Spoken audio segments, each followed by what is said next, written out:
Hello, and welcome to another exciting episode of the Comic Book Chronicles.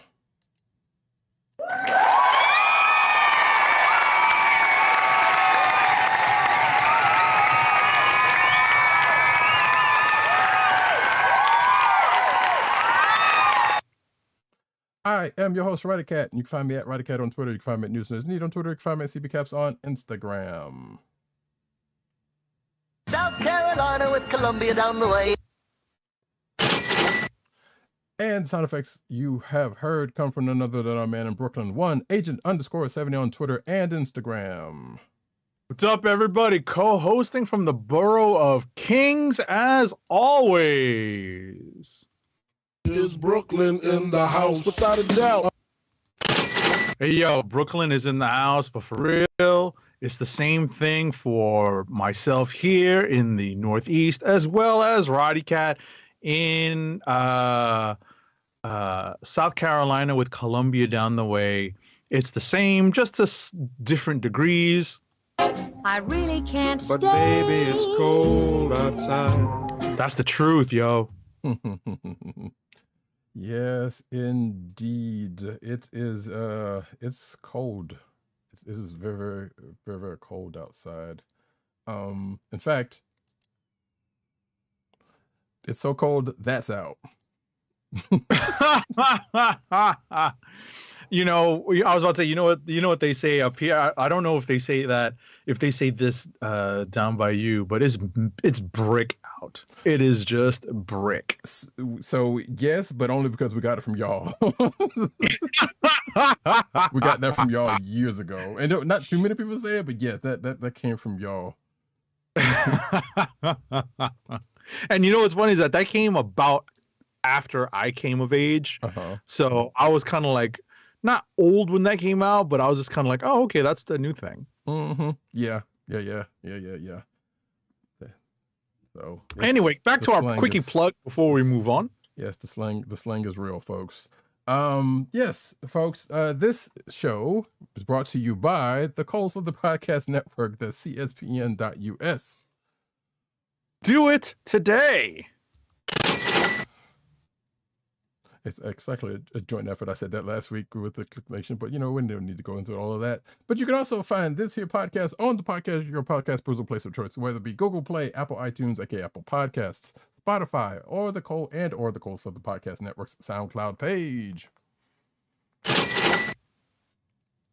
And you could also find us streaming normally every Thursday night, 9:30 Eastern Standard Time on the PMs, on the YouTube channel of The Kliq Nation. That's youtube.com/The Kliq Nation. That's TheKliqnation. And also twitch.tv/Comic Book Chronicles. Make sure to hit like and subscribe and give us all the 5-star reviews. Yeah. Folks, this is, as you will probably see later, the day before Christmas, and we don't need that, so thank you YouTube for screwing my stuff up. I was like, what's that? Yeah, the YouTube, well, between Chrome and YouTube decided to hate on me real quick, so we're just gonna go bypass that and say that it's Christmas time is here. It is a couple of days before Christmas, and we hope that if you do celebrate, you have a good, enjoyous one, and though we will say the same thing later in the show, but still want to get that out of the way just in case you hear this after Christmas. Seriously. And if you don't celebrate, hey, I hope your day is well, and you ate a lot, and you had some good times, and look forward to the end of the year, and hopefully a brand new, better year to come. But that being the case, folks, we're going to get into the books of the night, starting off with, I believe we said Strange, number 9. Sure. Strange number 9 is written by Jed MacKay, with pencils by Marcelo Ferreira, inks by Roberto Poggi, colors by Hava Tartaglia, and letters by VC's Corey Petit. So this seems to be a great point in the story of Clea Strange.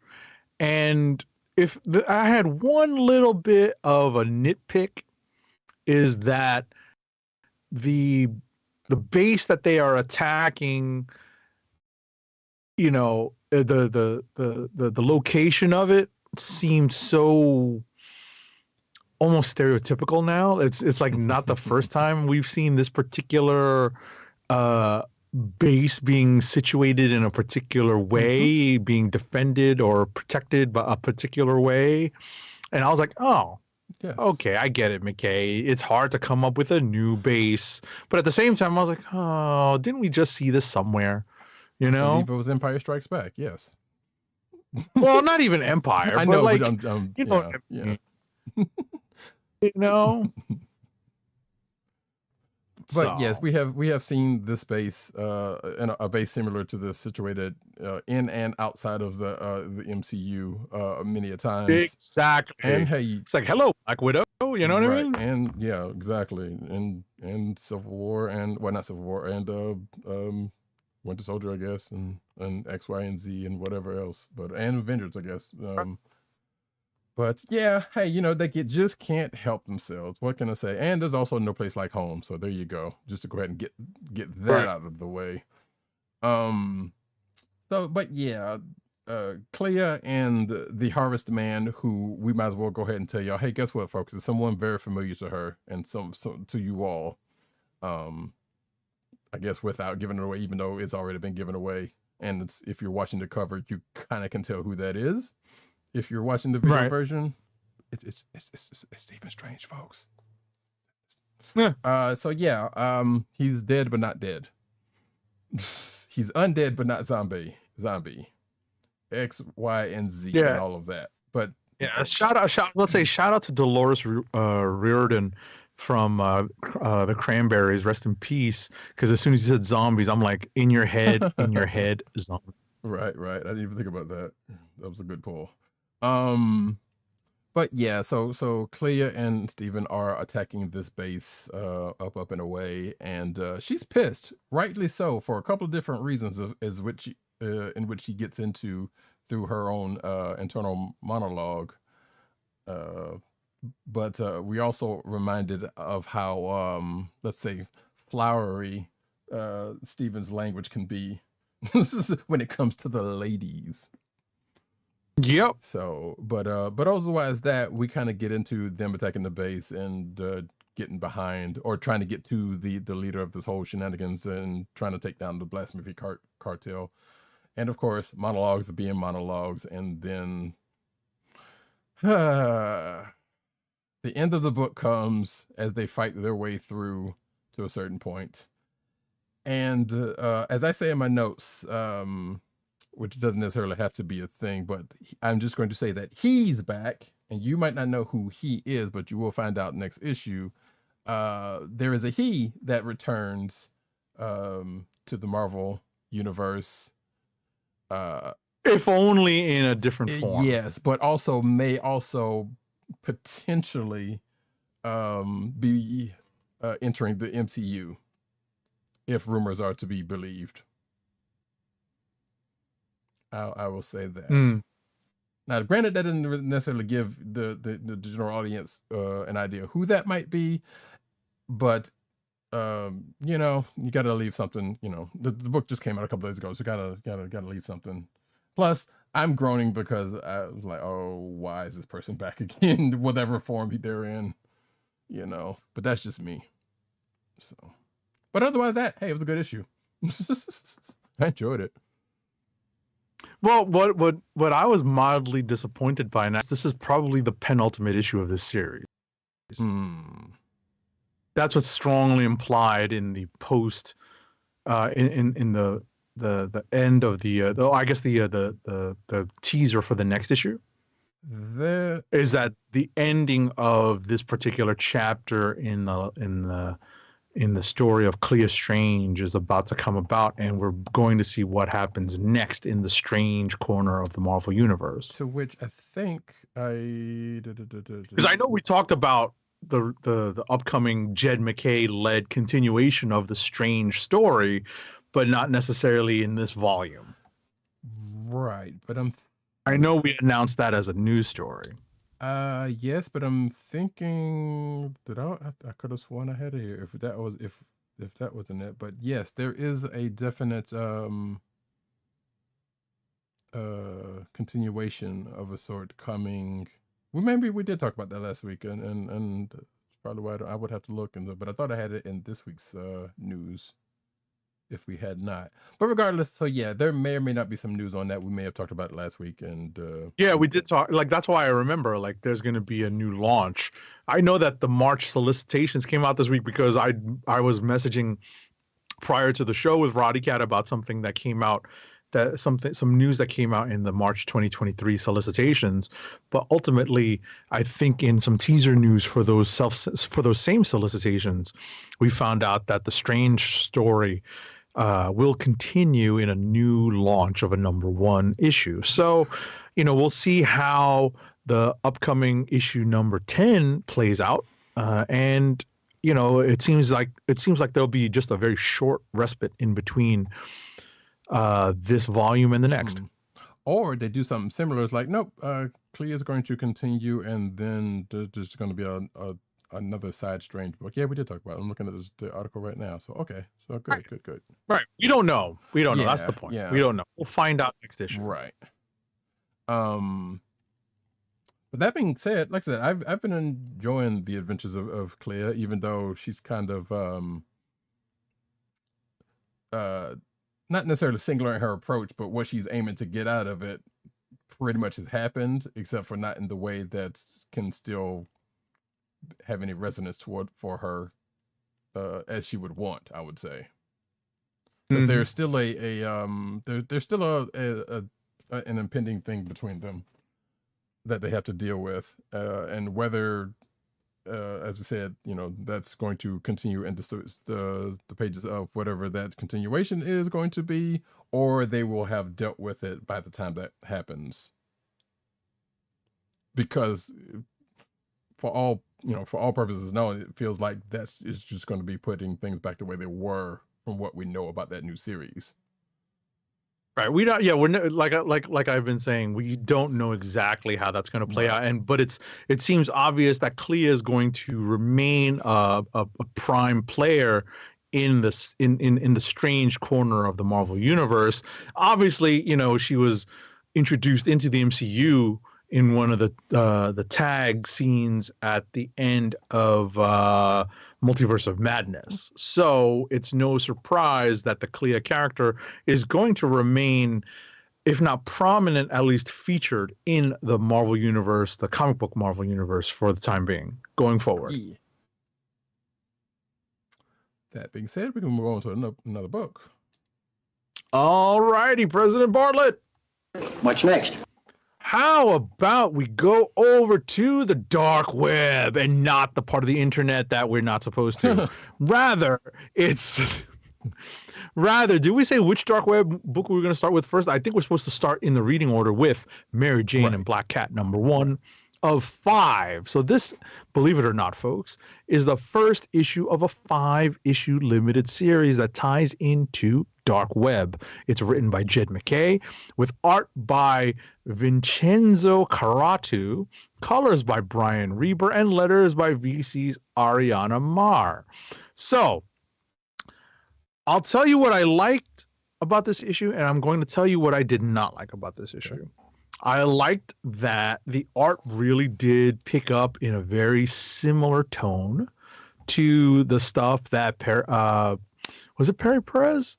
No, it was one of the original Hoxpox artists that was on Black Cat. But there've been a few artists that have been on the Black Cat series that have maintained a fairly consistent tone with the Black Cat art, and this artist, who is heretofore unknown to me, continues in that vein. I don't know if you agree, but at the end of the day, it seems like they have a consistent tone and style for Felicia in the Jed MacKay penned or written Black Cat books. I can agree with that. Yeah, because there's there's been nothing jarring about the art from story to story. Right.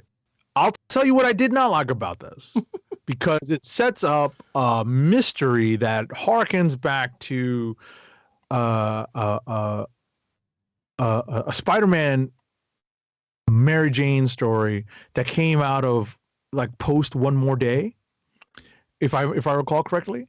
And I was never a fan of it, and now I'm confused by it, but in the same vein of the Zeb Wells Amazing Spider-Man story right now, they're giving us something and they're going to explain it at some point in the future. And they're going to make us wait.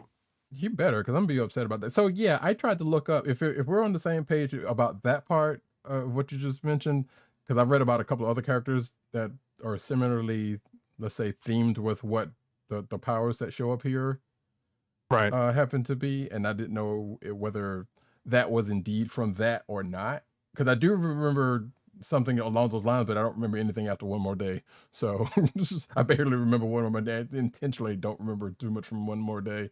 So anything after that's kind of a blur. We weren't doing the show yet. That's the thing. That's pre Comic Book Chronicles. Right. But even still, you know, like that's, you know, there's been a lot of belly aching about that particular story and prior things before it, and you know.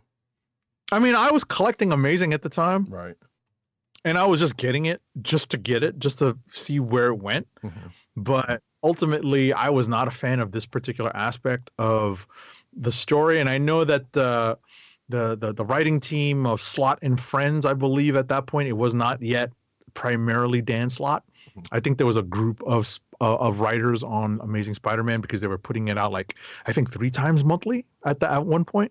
So there is, you know, a super powered aspect that is introduced or reintroduced here, or maybe introduced in a slightly different form than the stories we're referring to, those immediately post One More Day stories.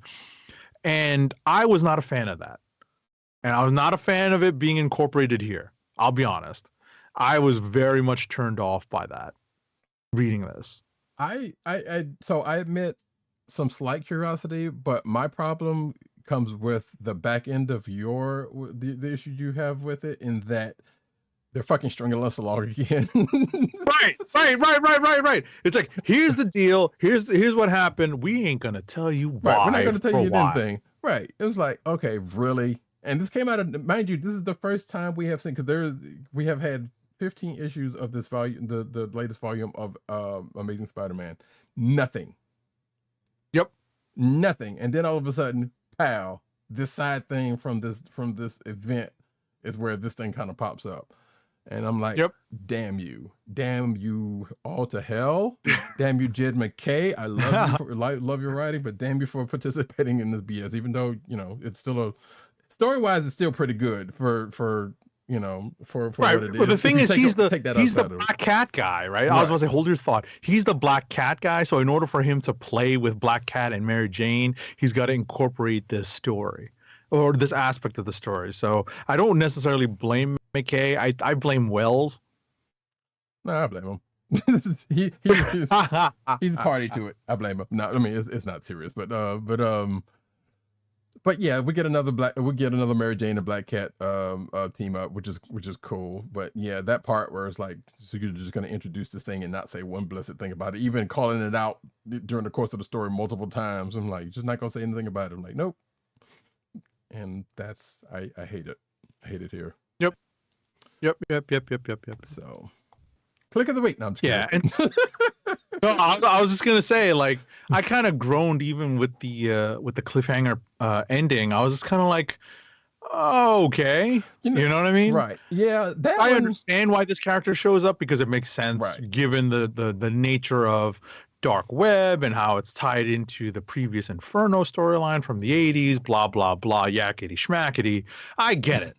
But I was kind of like, oh, okay. They had to give this duo something to go up against that's not having to do with the main, but be a part of, but not necessarily the main part of Dark Web. And I get that. And as I say in my notes, you know what? I'm kind of not surprised by this character who shows up at the end showing up because of all of that. Great. So that gives them something to go up against for however long they choose to do that. But still, the thing that's hanging on top of this is the stuff we've already groused about in the last few minutes. Yeah. So I don't know. Like I said, I'm sure it'll be a pretty good story. Like I said, it's McKay doing Black Cat and Mary Jane, and did pretty good the first time that happens. Also, the power to redheads because of there's a part in this story which I'm just going to call attention to, where Felicia calls Tony Stark for a favor. Right. And when she gets to why what the favor is for, he's like right on it.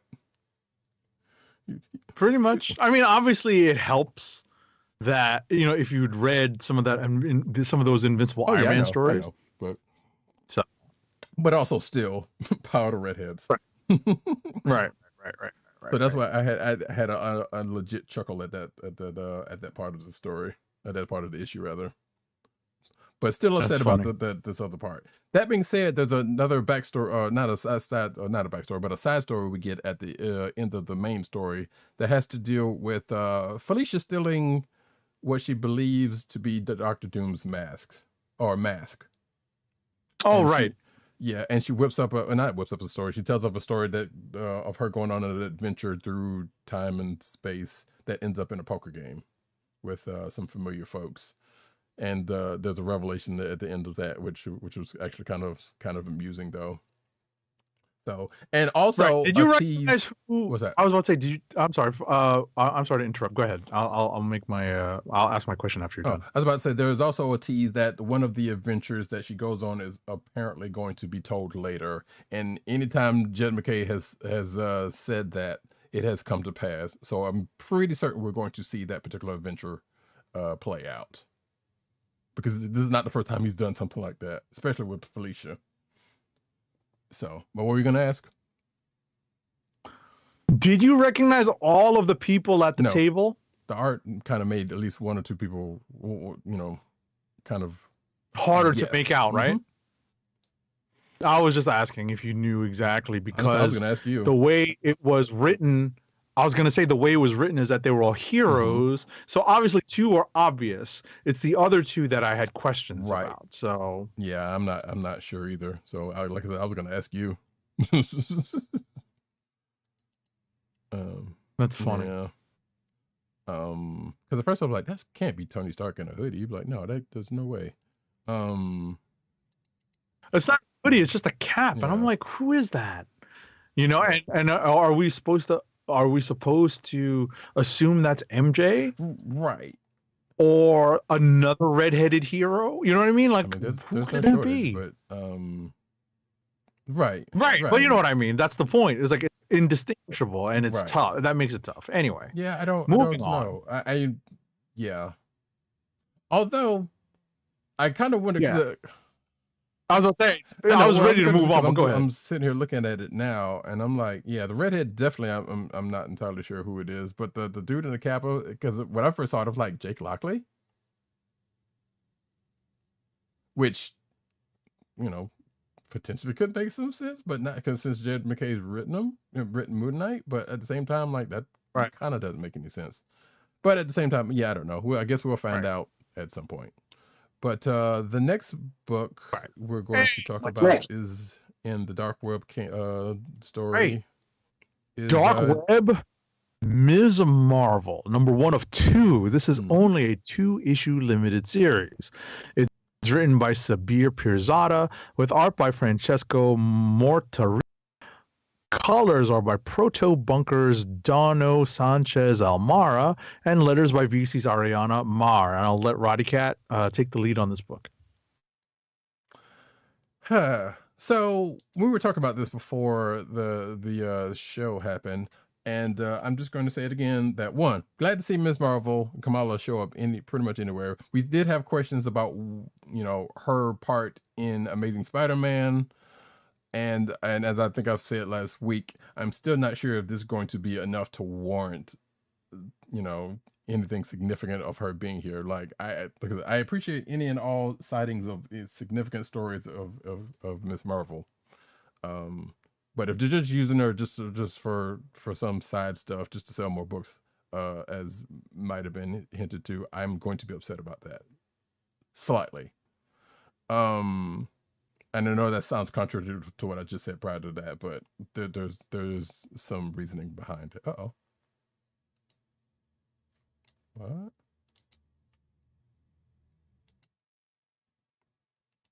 What?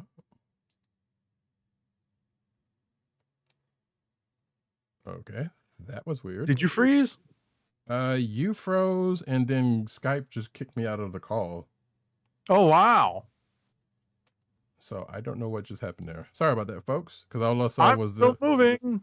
Yeah, you're still. You know, you were kind of moving, but you were freezing every now and then. Oh yeah, no, you're totally frozen on my screen. Sorry, folks, technical difficulties because it is cold outside. So while Roddykat is looking to fix things up, let me just say a few words on this book. One thing I wanted to make note of is that I'm frustrated that Marvel continues to not give Kamala Khan, Ms. Marvel, her own ongoing series, but rather chooses to highlight her in, various miniseries, this one included, tying into this event. And what frustrates me even though I'm a former collector now, in the sense that I don't have a regular pull list, I might go in and pick up a book that I like, that I'm looking to get, but I don't have a pull list necessarily. I will say that if I walked into a store saying, "What's going on with Kamala Khan? Does she have an ongoing again?" I admit I would be frustrated to find out that they in fact are doing a lot. They're continuing to update and develop her status quo, the character status quo in this miniseries. Believe it or not, they actually add on a few items or notes of interest that fill in some of the gaps in what we know about Kamala's story since she has reappeared in the pages of Amazing Spider-Man. I also, before I hand it back to Roddykat, wanted to note that there is an homage, an obvious homage to a set of panels from the Dark Phoenix saga that involves Wolverine getting basically being discarded by what was the fat guy's name in the Hellfire Club? The one with gravity powers. Harry Leland. Leland, yes. As soon as you said Harry, I was like, "Oh, Leland." Mm-hmm. So when Wolverine gets sent down to the sewers, there's a clear to that panel, that series of panels, because it's the one that says, "Okay, punks, you've taken your best shot. Now it's my turn." So it's Kamala reenacting that particular set of lines, and the art is meant to be an homage to that. So I like that, but overall, I'm just disappointed in Marvel Publishing for not putting out a regular Kamala Khan ongoing, because she really needs one. She's one of the characters that should be able to support an ongoing right now. Yeah, I agree with that part. Excuse me. Yeah, it has never made sense. And I get it. Like, the previous couple of writers, they had the story, they got out of the way, and they ended it. I'm presuming the way they wanted to. One would hope that there were other people or other stories that they had or someone had, of Miss Marvel to warrant an ongoing, or at the very least, at least another couple of, because I've seen some people were like, yeah, I wouldn't mind, writing Miss Marvel again, or something out of course over some time. So I can't imagine there are not any ideas out there, so enough to warrant something. Right. I don't know if you have anything else to add about the actual content of this issue. Mm-hmm. I just have some conjecture on the future of Miss Marvel in publishing. This before. Go So on. about the book itself, I was kind of, I don't know if you had this issue, but I did. In the first part of the book, when she was talking, I'm sitting here like, wait, do people know she's Miss Marvel? Because the way she was dressed, she seemed like she was dressed in her Miss Marvel uniform. And I'm sitting here like, she's just casually talking in her Miss Marvel uniform, even though it was kind of not it, but it just looked enough like her superhero costume to be like, wait, so does these people know she's Miss Marvel? And if so, well, I mean, we know her. Well, we know a couple of them. I guess they do know. I mean, but actually, I think they all know at this point. Now that I think about it, or at least the folks. Nakia and Bruno know. Right? Yeah, they're to know. But it did seem like she just casually out and about in her Miss Marvel costume, talking with these folks. And I'm sitting here like, wait, did I miss something? Did she go public or something? That's what made me think about it. But it was like, well, wait, because I know Bruno knows, and I forgot Nakia knows. Ended up knowing at some point. But it was like, but this just seemed to be in an open enough place where it's like, okay, this doesn't seem like that should be the case. And if so, when did this happen? You know? But outside of that, you know, we're going to the rest of the story where we catch up with Amazing Spider-Man 15. It's like, okay, we're here. And I get that. And you know, they kind of ginned up, you know, a way to get to that point, to where she is now. But I'm like, okay, like it just kind of threw me for a second, basically, because like it just seemed like she was just kind of just out there in her superhero costume, just talking to folk, you know, talking to folk. Right. And obviously, she's not exactly doing a good job of hiding her secret identity to a certain character that pops up in this issue. So, I wonder if that's going to play a part in the next issue and maybe going forward. If that's all you have on the content, because I don't have much else on the content. I just wanted to I just wanted to get that out of the way. So go for it if it was going to. Sure. No, I just wanted to say that, and I think I've said this before, is that now that they have, you know, brazenly shown what direction they're likely to take Kamala Khan in the MCU, I feel like they're waiting to set up that particular status quo change in publishing in order to give Ms. Marvel a new #1 ongoing series. That's going to be the focus of an ongoing. Until they're ready to publish that, they're not going to put out an ongoing. Right, because I felt like we talked about it before, where it's like, yeah, it seemed like they're kind of setting it up in some prior stuff, but they didn't necessarily get to that point. And then, yeah, so you're probably right. Right. So when they're ready to do it, that's when there's probably going to be a #1. Probably, you know, closer to the launch of the Marvels and maybe whatever comes out of that. Right. That's what I was about to say. And that's like, what, May? Later 2023. That's what I was going to say. Sometime later in 2023. It's on the books, yeah. So I just have to look up the date, but it's you know, at this point, I'll do that later. Right. I mean, it doesn't necessarily have to coincide with the release, but maybe soon after, right? So somewhere mid to late 2023 seems like a good bet to find out what they're going to do with the publishing future of Ms. Marvel, whether or not they're going to give her more limited series or if they're going to relaunch another ongoing series. And whether they're going to change her powers akin to the MCU, which I would hate. Exactly. I would wager that they would. Yeah. Because that seems to be what they're holding off on, because everyone knows it. It's just a matter of them coming up with the right way of telling it and for it to coincide with the launch of the next movie. Right. Which again, they were kind of almost there with one of those last volumes, because they were kind of almost there a couple of times with doing that. Because we even they touched on Pos getting into it. Right. So it's kind of a surprise where they didn't just go ahead and do it and just like, all right, rip the Band-Aid off. They're by the time Marvel's come off, gets here, the people will be over it, right? Unless they're us.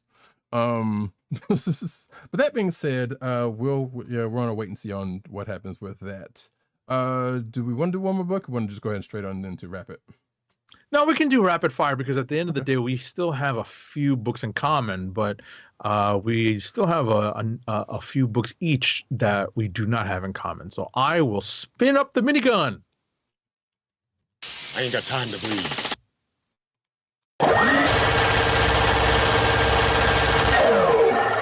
Rapid fire reviewing time. So First up for me is Berserker, number 11 of 12. This is published by Boom Studios.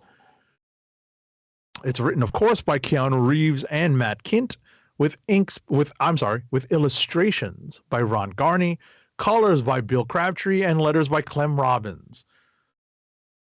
Surprise, surprise, surprise. I did not expect this particular story twist in Berserker, although it was definitely teased. At the end of this issue, we find out that the tables have been turned on Unute, the character that is definitely heavily inspired by the look of Keanu Reeves. As I said, the tables have definitely been turned, and the true villain has not only been revealed, but the true goals of the villain have been revealed in this issue. So I will say that at the end, there is a brief note from Matt Kindt and Keanu Reeves that's dated November 7th. So it is not that old. It's only a month and a half old. So it seems that there's going to be a gap between this issue number 11 and the final issue of this miniseries, which is going to be issue number 12, which is set to drop roughly around March of 2023. So it's going to be extra sized, but it seems like they're still working on the ending and giving Ron Garney time to draw it. So there will be a little bit of time in between this issue and the final issue. Just be patient, folks. We'll see how they wrap this story up. Next up for me is Nightwing number 99. It's written by Tom Taylor with art by Bruno Redondo and Geraldo Borges, inks by Caio Felipe, colors by Adriano Lucas, and letters by Wes Abbott. So the fallout from the recent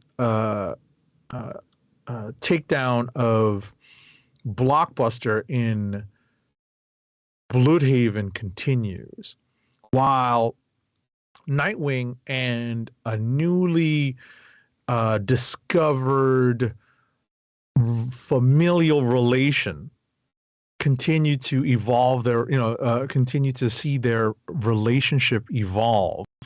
There is a bit of a side quest here involving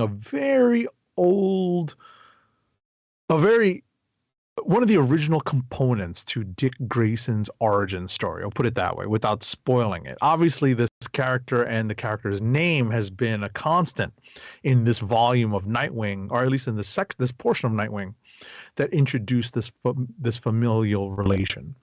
I will say that the art that Redondo puts together continues to be entertaining and well choreographed in the sense that, and well laid out.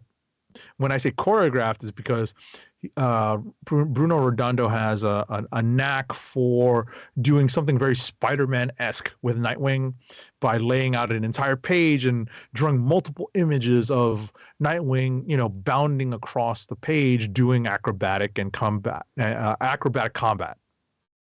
And that's something that I'm used to seeing with Spider-Man. So it's nice to see an artist do that with Nightwing. This is a potential click of the week for me because it's definitely moving the Nightwing story along. And I really appreciate the pace at which Tom Taylor is going, other than that one weird issue that had the whatchamacallit, the Nightwing Might, the Nightwing equivalent of Batmite. Next up is Avengers Forever number 12. I'm surprised that Roddykat did not read this. Yeah, I was trying to catch up, but it didn't. Gotcha. So I will not spoil too much. It's written by Jason Aaron with pencils by Aaron Cooter, inks by Mark Farmer, colors by Frank Martin, and letters by VC's Corey Petit. So it is not just Avengers Assemble when it comes to this issue. It's also the different, let's say, branches of the multiversal Avengers core right? That's not, it's a spoiler if you understand what has been building throughout the pages of the Twin Avengers books at this point. And it is an all-out assault by the Mephisto League of villains, the Mephisto army, and now all of the various groups that have been pulled together are putting up a defense of basically like Avengers Tower at the end of time. We still don't know who this Avenger Prime character is, but it's teased that we're about to find out very soon. Apparently, Avengers Forever number 12 is not the final issue of this series, potentially the last of Avengers Forever number 13, but I could be wrong. We will see, because Avengers Forever number 13 is part 5 of this Avengers Assemble story. Part 4 is next in Avengers number 64.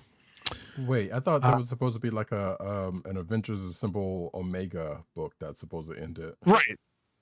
No, but I'm talking about ending this Forever series. Gotcha. I know that there's like an Omega book. Right. It's just that I wasn't sure when they were going to end. It just seemed like they would end this Forever series on issue number 12, but apparently there's an issue 13 coming out. Next up is Black Panther number 12. Roddykat and I have this book in common this week. It's written by John Ridley with art by Herman Peralta, colors by CC De La Cruz, and letters by VC's Joe Sabino. So, the events of this issue have been teased for some time. It's still read out of character for me, although I do understand why Ridley was going in this direction. I understand what the point of his story is that T'Challa, his best intentions, it's the acts and the results of those acts that end up counting more than his intentions. And that's what's held against him. And now he is left looking for help in, I don't want to say in all the wrong places, but from, let's say, the unlikeliest of sources. And I'll leave it at that. His plan, like a lot of plans to ensure fail-safe mechanisms, backfire spectacularly. Good. And I will hand it to Roddykat for any input he has. Good phrasing on that. I see what you did there. But yeah, if you ever wanted to if anyone ever wanted to compare Black Panther with Batman, this would be in one way that they would do so, given what happens in the story. Right.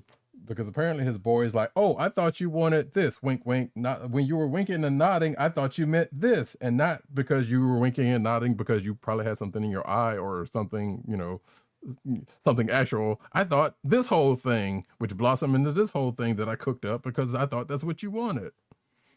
And that's what leads him to do. That's what leads to this.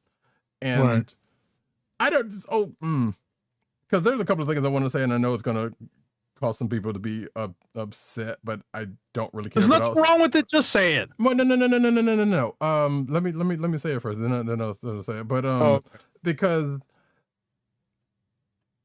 as we've talked about before, when people write certain characters, they write them for the means of the story, and you get that. And so your perception of the character from other stories kind of ends up playing a part to where it says, well, that's not how this character would act. You can say that about Black Panther. You can say that about, and I said that about Steve in subsequent issues. And I would say that about this in a way. I mean, I'm not saying that Steve didn't have a right to kind of come down on T'Challa, but the way he was like, all right, you like T'Challa said, was like, yeah, you're kind of embellishing a little bit, but your points are right, but you're kind of embellishing. Right. Like this issue less so than other issues, but it still kind of hit upon me. I'm like, all right, you're not perfect, Steve, and I get it. It's a kind of a betrayal because it's kind of, like, yeah, you kind of betrayed the team by basically making fail safes for everybody and this and that and the other, and which led to this, that, and the other, which I won't go into. But at the same time, like, all right, maybe dial it back just a little bit. But again, is the course of the story is why that the tone was set that way. But but so that kind of grated on me just a little bit. But that being said, well, I was about to say, hold on to that thought, because he does the same thing with Shuri. Right. Yes, this is true. Well, to a lesser degree, but also Shuri kind of was like, I know. I love the way you could see you're like, yeah, but you didn't have me in that equation, did you? Just say no, otherwise we're gonna have some problems. But I found that part kind of funny. Right. I mean, it's played off for laughs, but of course he. Right. Exactly. But we know, and she knows. But yeah. But that being the case, so which leads to, as they just kind of said, or at least I say in my notes, kind of walking down a greatest hits of folks that he's run into this this chapter that he has to go to and seek help from, because he can't really get help unlikeliest of sources. Right. That's how I put it. Right. So, and like I said before the show, like, yeah, I guess I should have expected. I didn't expect it, but I should have expected, all of these people to come back. Not to steal too much from an old Saturday Night Live skit, but he's a wookin' po nub in all the wrong places. Nice, indeed.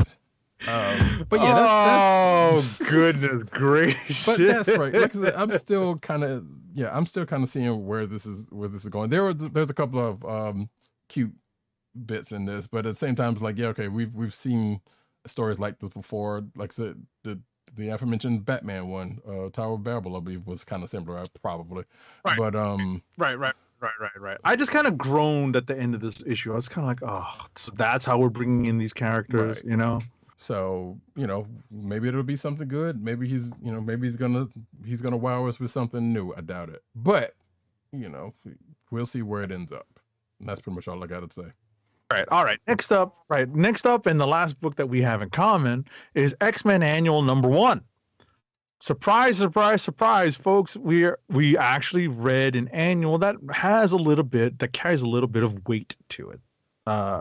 This issue is written by Steve Fox, with art by Andrea DeVito, colors by Sebastian Cheng, and letters by VC's Clayton Cowles.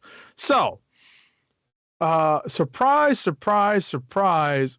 This issue actually carries some weight, as I just said, because it features kind of an update on several aspects of a certain character who's near and dear to my heart and to Roddykat's heart, who was introduced actually on Spider-Man and His Amazing Friends.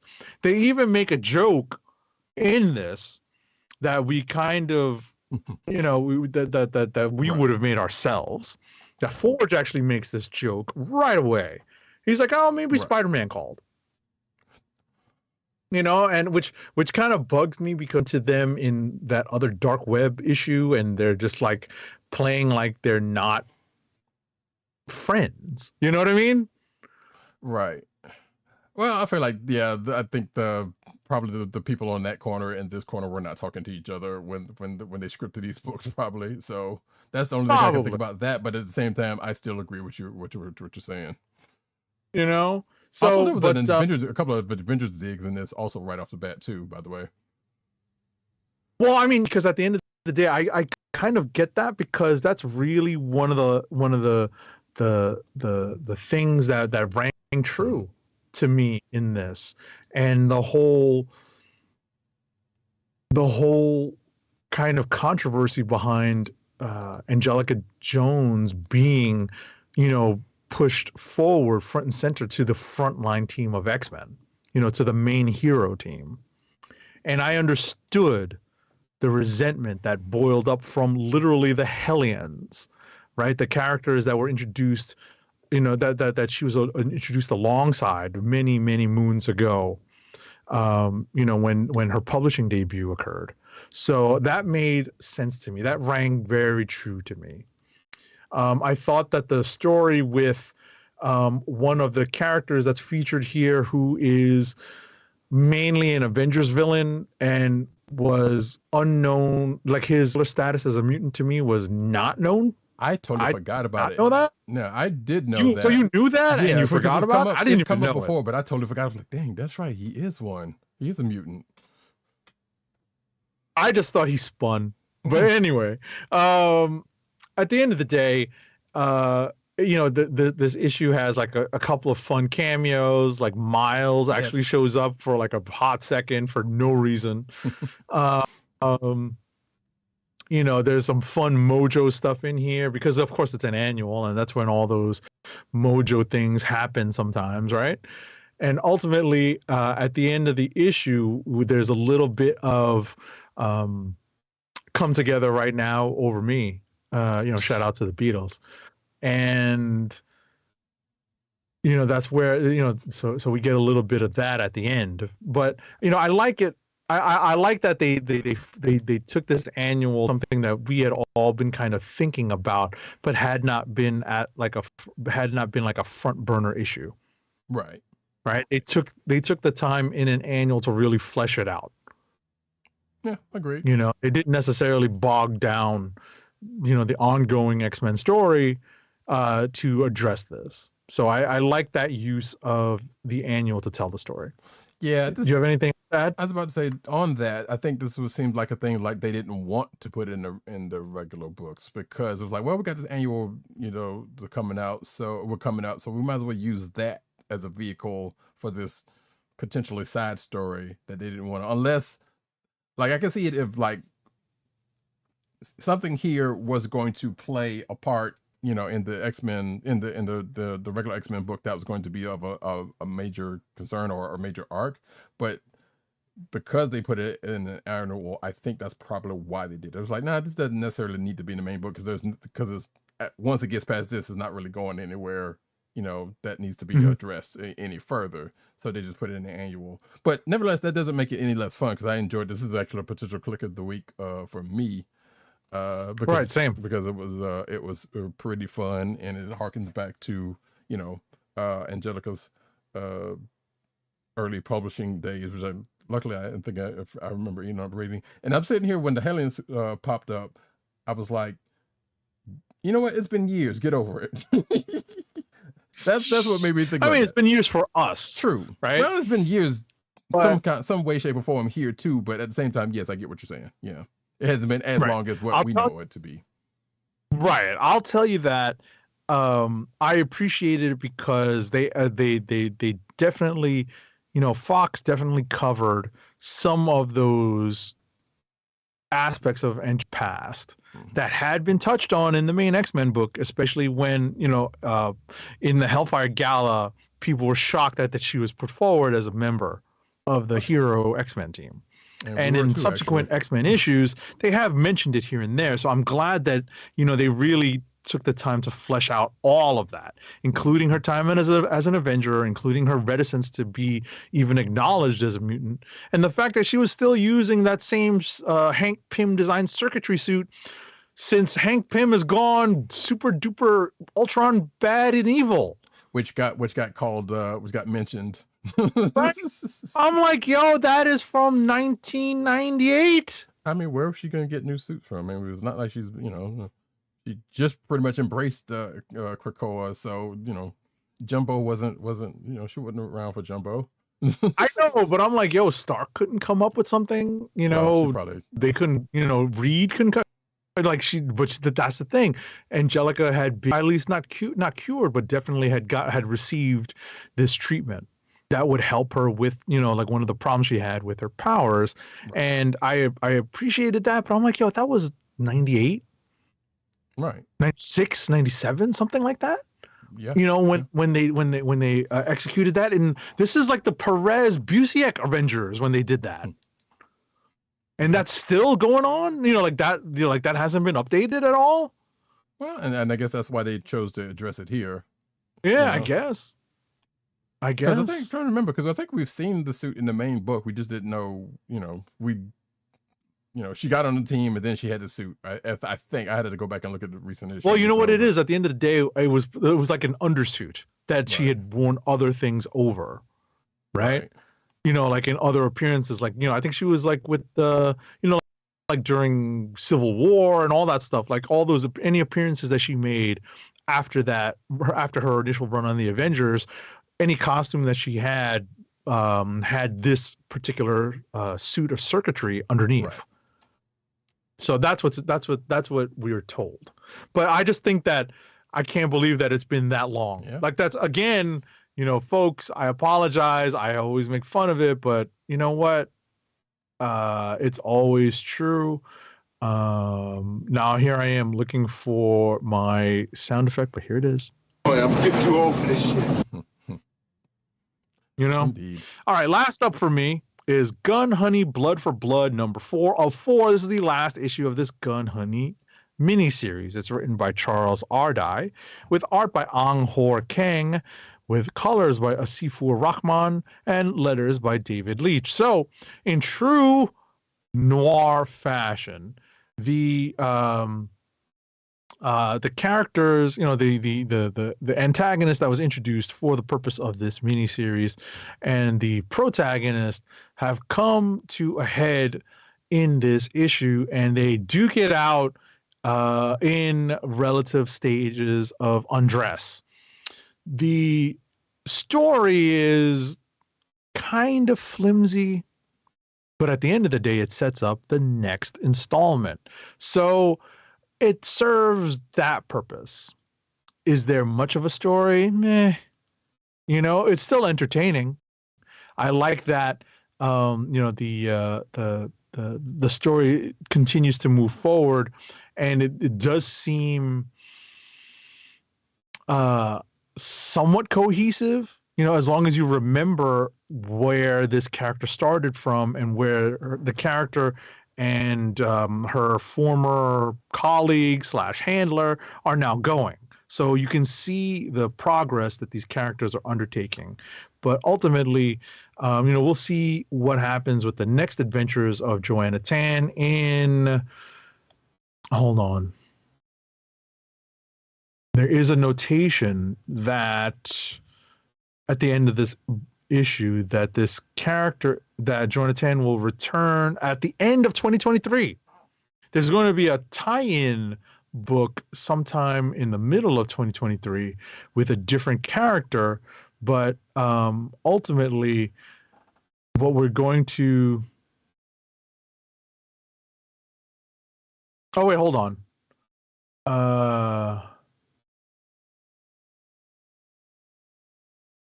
No. They're going to introduce a character that's going to tie into the next Gun Honey series. So we're going to get 2 series that are related to this Gun Honey character, Joanna Tan, in 2023. So we have a little bit of time to go before we revisit this corner of the comic book universe. And that's it for me. Do you see this character getting any sort of live action adaptation? With less TNA, yeah. Yeah, because at the end of the day, the crux of a female lead story is there, right? It's not that novel a concept, but there are enough twists to familiar tropes that I think this could go live action, if not in a TV series. Maybe not a movie, but definitely a TV part series. of this screams Showtime / Skinamax, and that's giving it short shrift, I know, but just some of it kind of screams that way. Now, granted, I have not read all of these. I hadn't even finished reading the first book to it, but from what I did read, it's like, okay, it seems like it could be going down, and for what you told me earlier, it seems like it could be still slightly along those lines. Yeah. So, listen, with a good writer, and they could definitely use all the skin they want, they could put this on HBO. If they put together enough story content, right, it's there. It's all about the story content. And the story content is what sells on HBO. Right. Well, see, that's the thing. That's why I feel like I was about to say it seemed like this might not be serious, quote unquote, serious enough for HBO. Right, But I get what right. you're saying. Yeah. Anyway, I'm gonna check these out at some point. So, for myself, we'll kick it off to Wakanda, number 3 of 5. Actually, I should have put that up there. This particular story revolves around. If you're watching the video version of the podcast, you already see who. MCU favorite Killmonger is front and center. This seems to be a story that could very well be MCU adjacent, by the way. I'm not sure when this is supposed to be, outside of the fact that it is a younger version of one Eric Killmonger, aka Inchidaka, as he's going by in this book. Claw is in this issue, comes in at times, so that is why I say MCU, because yeah, you already know their relation. If you remember the movie, you know their relationship.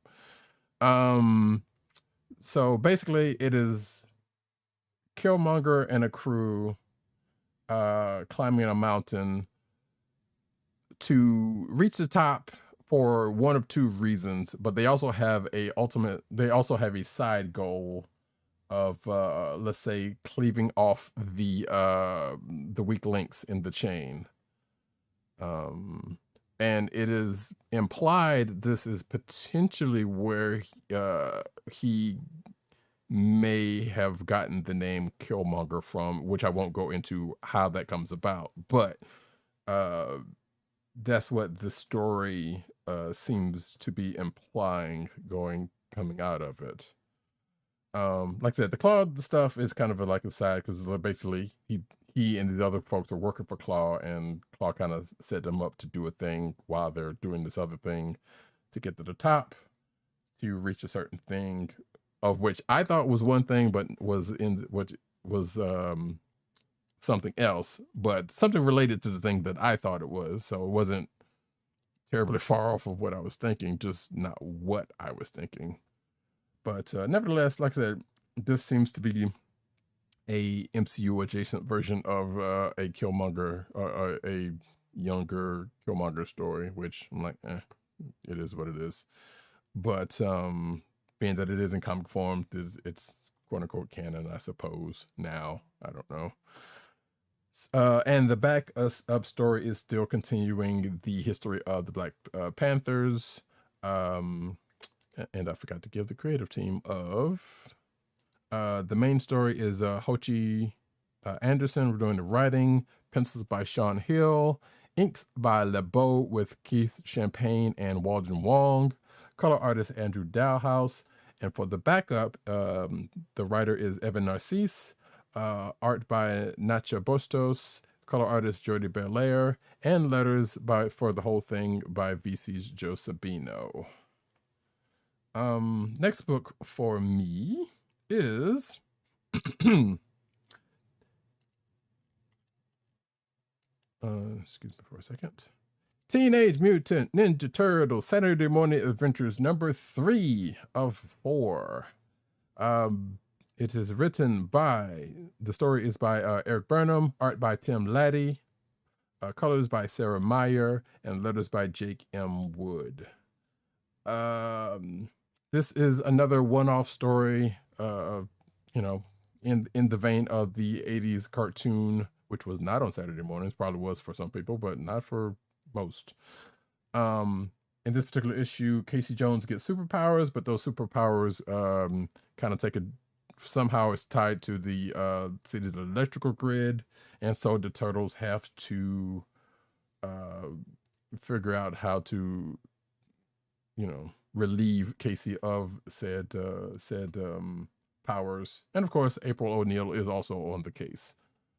It was a fun story. The other two issues probably were slightly more fun with this one, but it still seemed like in the vein of something that you would have probably seen in the Turtles cartoons. So it's still worth a get, I would say. Also, Jersey is always getting the brunt of jokes, which is sad. But hey, it's not deserved, not undeserved, I should say. Wait, what's getting the brunt of the jokes? Jersey. Oh, of course. Everything's legal in Jersey. Exactly.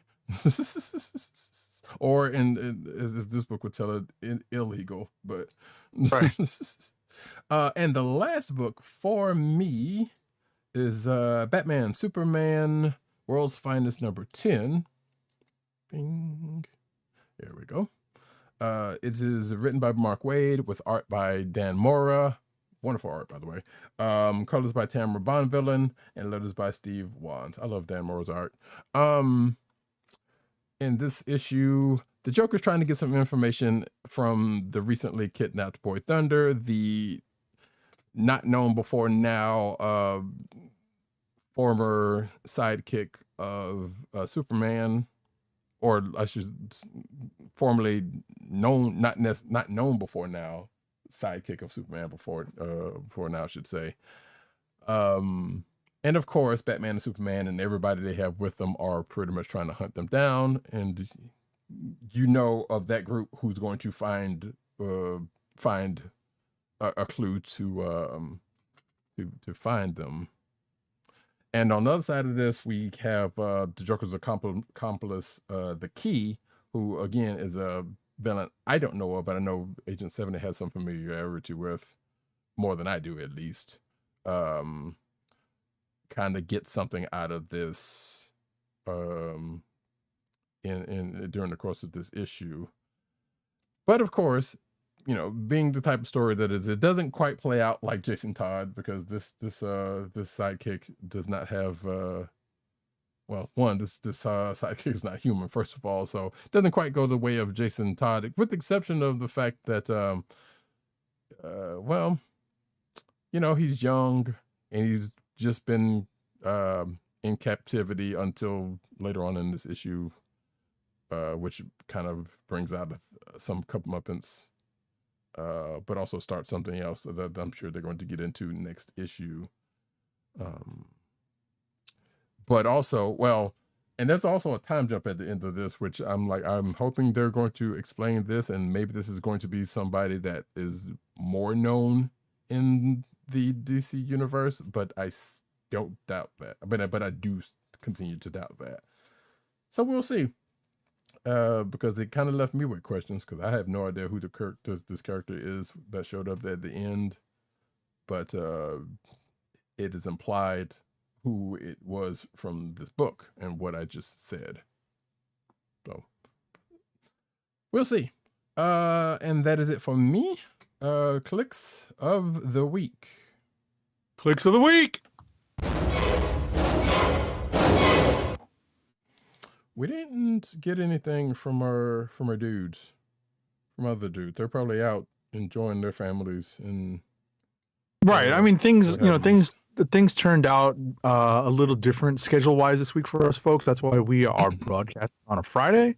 So, you know, no sweat that they didn't have any Kliqs of the week for us today.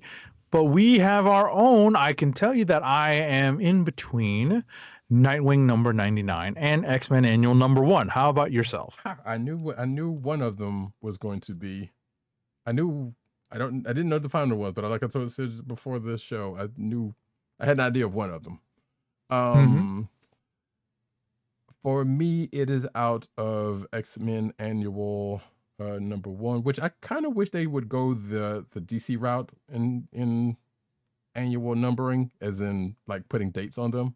Like, here, you know, X-Men Annual 2022. They've done that in the past. That's the kicker. They've kind of gone back and forth. They vacillated between, you know, like the original system was fine, like numbering the annuals, but now that they've relaunched X-Men and Uncanny, and there is no more there is a book. Right. So, you know, which numbering do they resume, if any? So I understand why, but I understand your point as well. Like just going back to using the year as a way of keeping track. Right. But that being said, so it's either out of X-Men Annual number 1 and TMNT Saturday Morning Adventures, which I'm just going to go ahead and say X-Men Annual number 1 for mine. I enjoyed it. It was quite fun. I enjoyed it. And of course, it's Firestar. So not exactly, you know, there was more Firestar than I expected to see in the pages of any X-Men book. Right. Although I do have to admit, I am not a fan of her costume design. I think Jumbo Carnation kind of blew it with that one. Hey, you can't win. You know. But I'm like, he's supposed to be like this big fashion maven, or like fashion icon. I'm like, dude, man, that kind of sucks. Yeah, but even the quote unquote any of the other fashion icons, I know, aesthetically pleasing to everyone. So,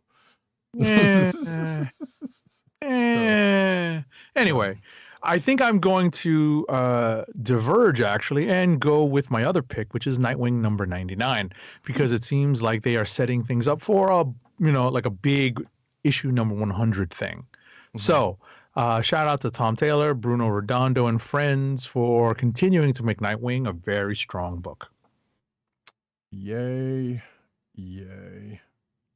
As I put up, there's the Nightwing book right there for folks. That's the actual cover, and here is the cover for X-Men Annual for those.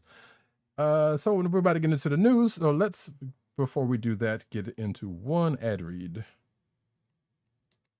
Our first, it's too late for Christmas, folks, but if you want to order something for after, hit up Funko, Fun at First Sight. It's your home for exclusive collectibles such as their world-famous pop vinyl bobbleheads, apparel including t-shirts, hats, and socks, and brand merchandise such as their custom DIY pop figures, art books, and skateboards. And now the listeners of the Comic Book Chronicles can enjoy 10% off your entire purchase when shopping at Funko. To place your first order with 10% off and to help keep our show free for you, go to our network website at cspn.us. That's cspn.us. Then click on the Keep Our Podcasts free link at the top of the page. From there, scroll down to the Funko link and place your order. When you get to the checkout, and put in the offer code SHOP10, SHOP10, for your 10% off discount. Funko through cspn.us. Do it today. And now we get into the news.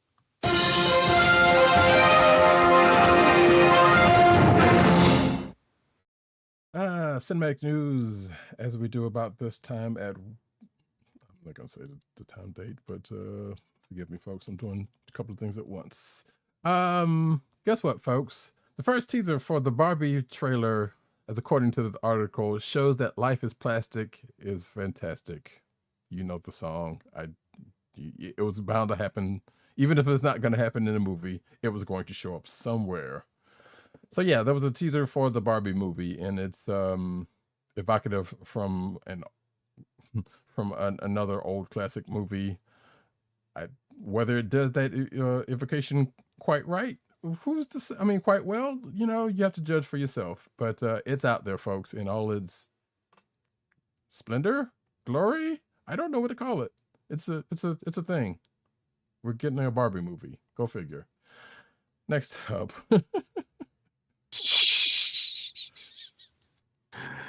Alrighty, next up, Flash Thompson actor Tony Revolori explains how he came up with his MCU character, spoiler alert, having absentee parents in 2019 Spider-Man Far From Home.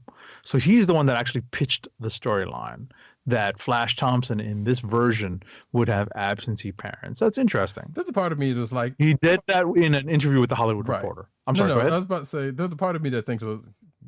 And I'm not saying anything for this actor or anything, but part of me is thinking like, I don't want to have to share any screen time with nobody, so let me just do this. So let me just suggest to see if they go along with it. That's the way my mind thinks. I'm not saying that's how he thought, though. Right. But it'd be that'd be a Flash Thompson thing to do anyway. Some very, very weird moves. Hey, you remember all those times y'all wanted Donald Glover to do a Spider-Man movie? Well, still not going to happen. Instead, he's going to do a star in and produce a movie based on one of Spider-Man's villains. The Hypno Hustler. Okay, I got 2 sound effects for this. 2 of them. Right? The first one. And then, even though we are well versed on many, if not most, Marvel characters, far more than DC, right? We still have to play this one. Who? Yes. So, you might be asking, who the hell is Hypno Hustler? If you're watching the video version of the show, you can see a picture of Spider-Man, Peter Parker's Spectacular Spider-Man number 30 or number 24 from November of, I don't know, like 70 something, 78, excuse me. It's pretty much a one-off hero from that issue. I say one-off, but I don't remember. He maybe shown up some more times than that I don't remember because I wasn't reading Spider-Man at that time. Not too long after that I started, but nevertheless. So it says here his real name was Antoine Delsoin, the leader of a band called the Mercy Killers, and he used hypnosis technology in his instruments on audience in order to rob them. So kind of like the Circus of Crime, but with music.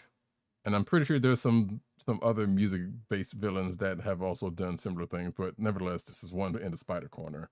Now, granted, for Donald Glover, who is also a musician, I can see why this would call to him.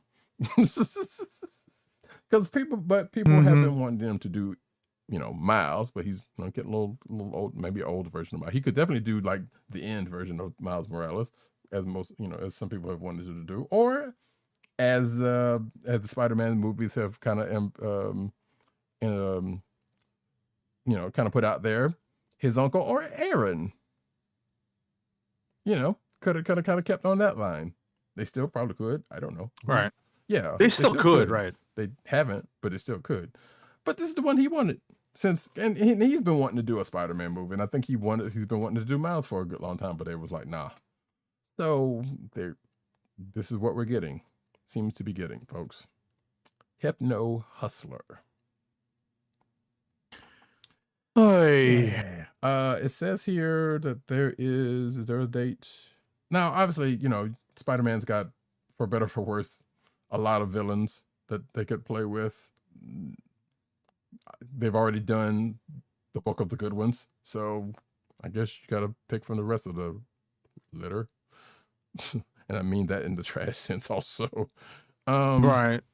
But anyway, next up.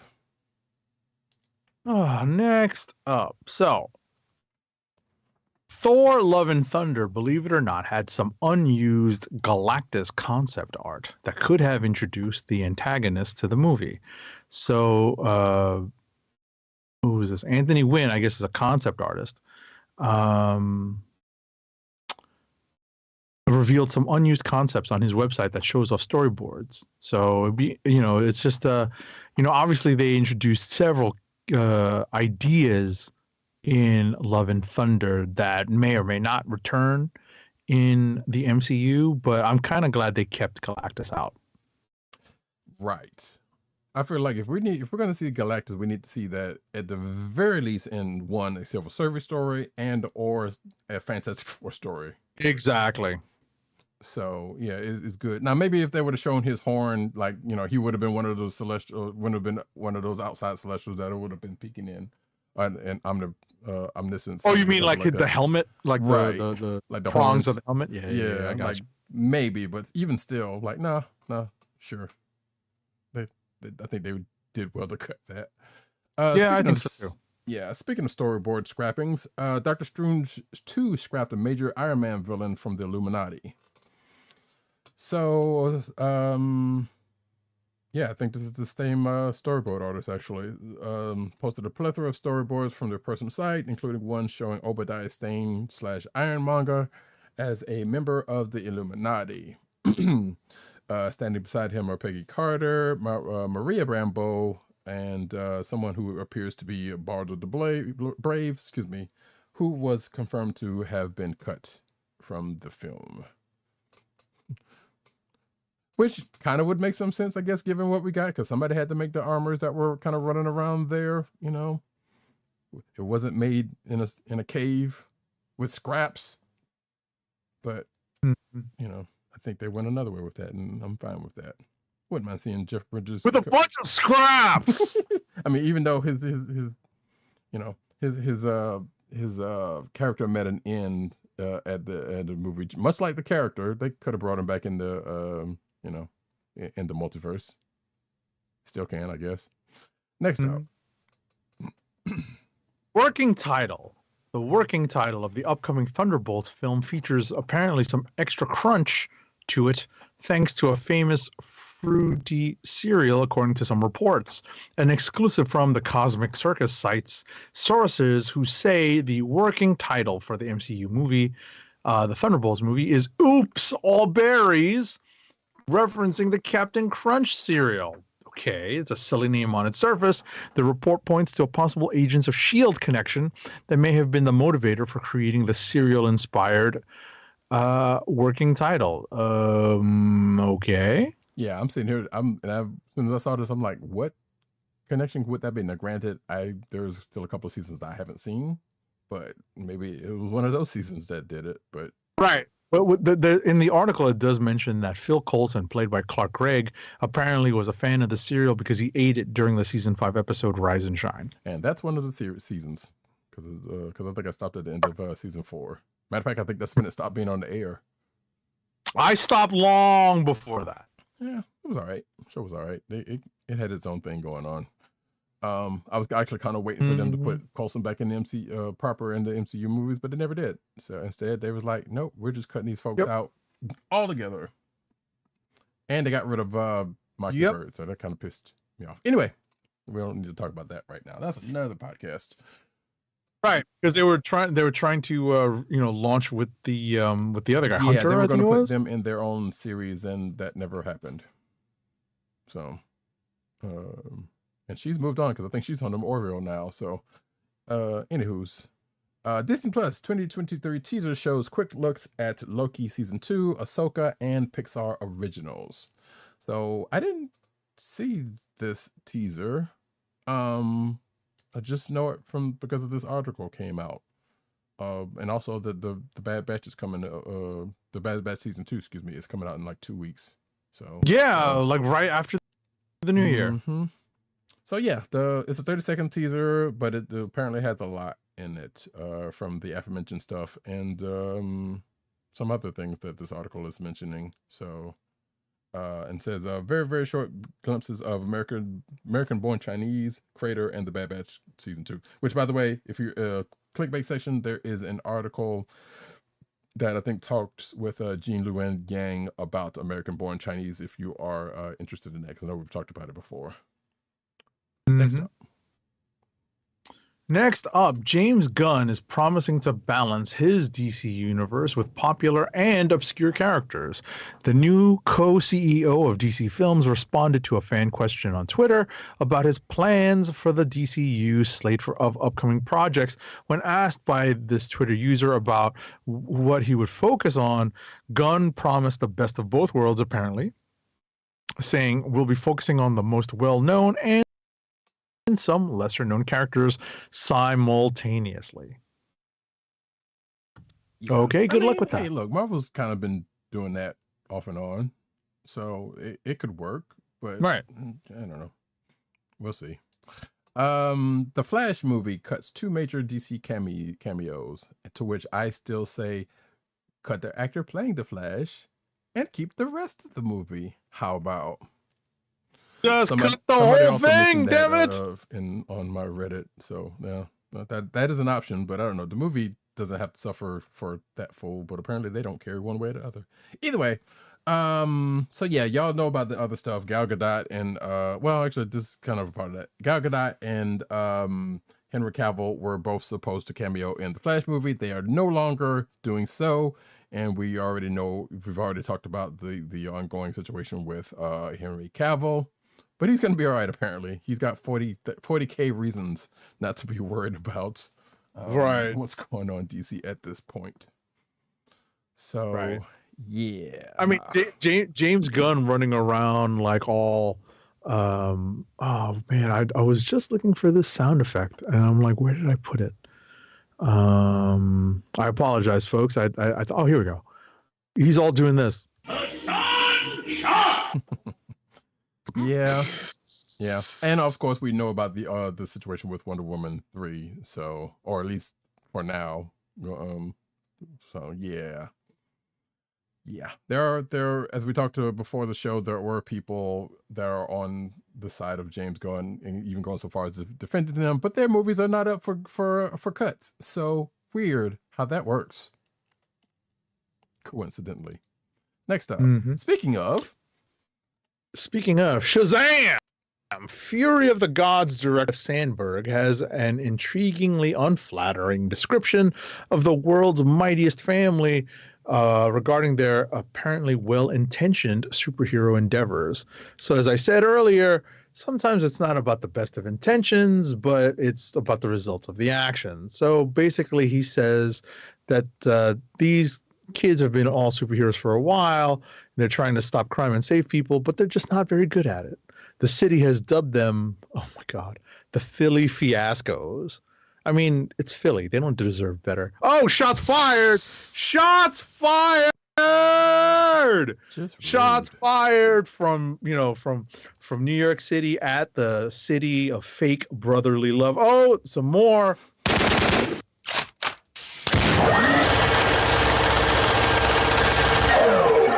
Man, I opened up a salvo. What did Philly do to you? They got good cheesesteaks. It had some pretty good record stores, but that's the point. It's a sports thing. I should have known. It's always a sports thing. Of course folks. it is. Anyway, moving on. Next up. Adam 2 not moving forward as a part of New DC's quote unquote first chapter. So Wait a second.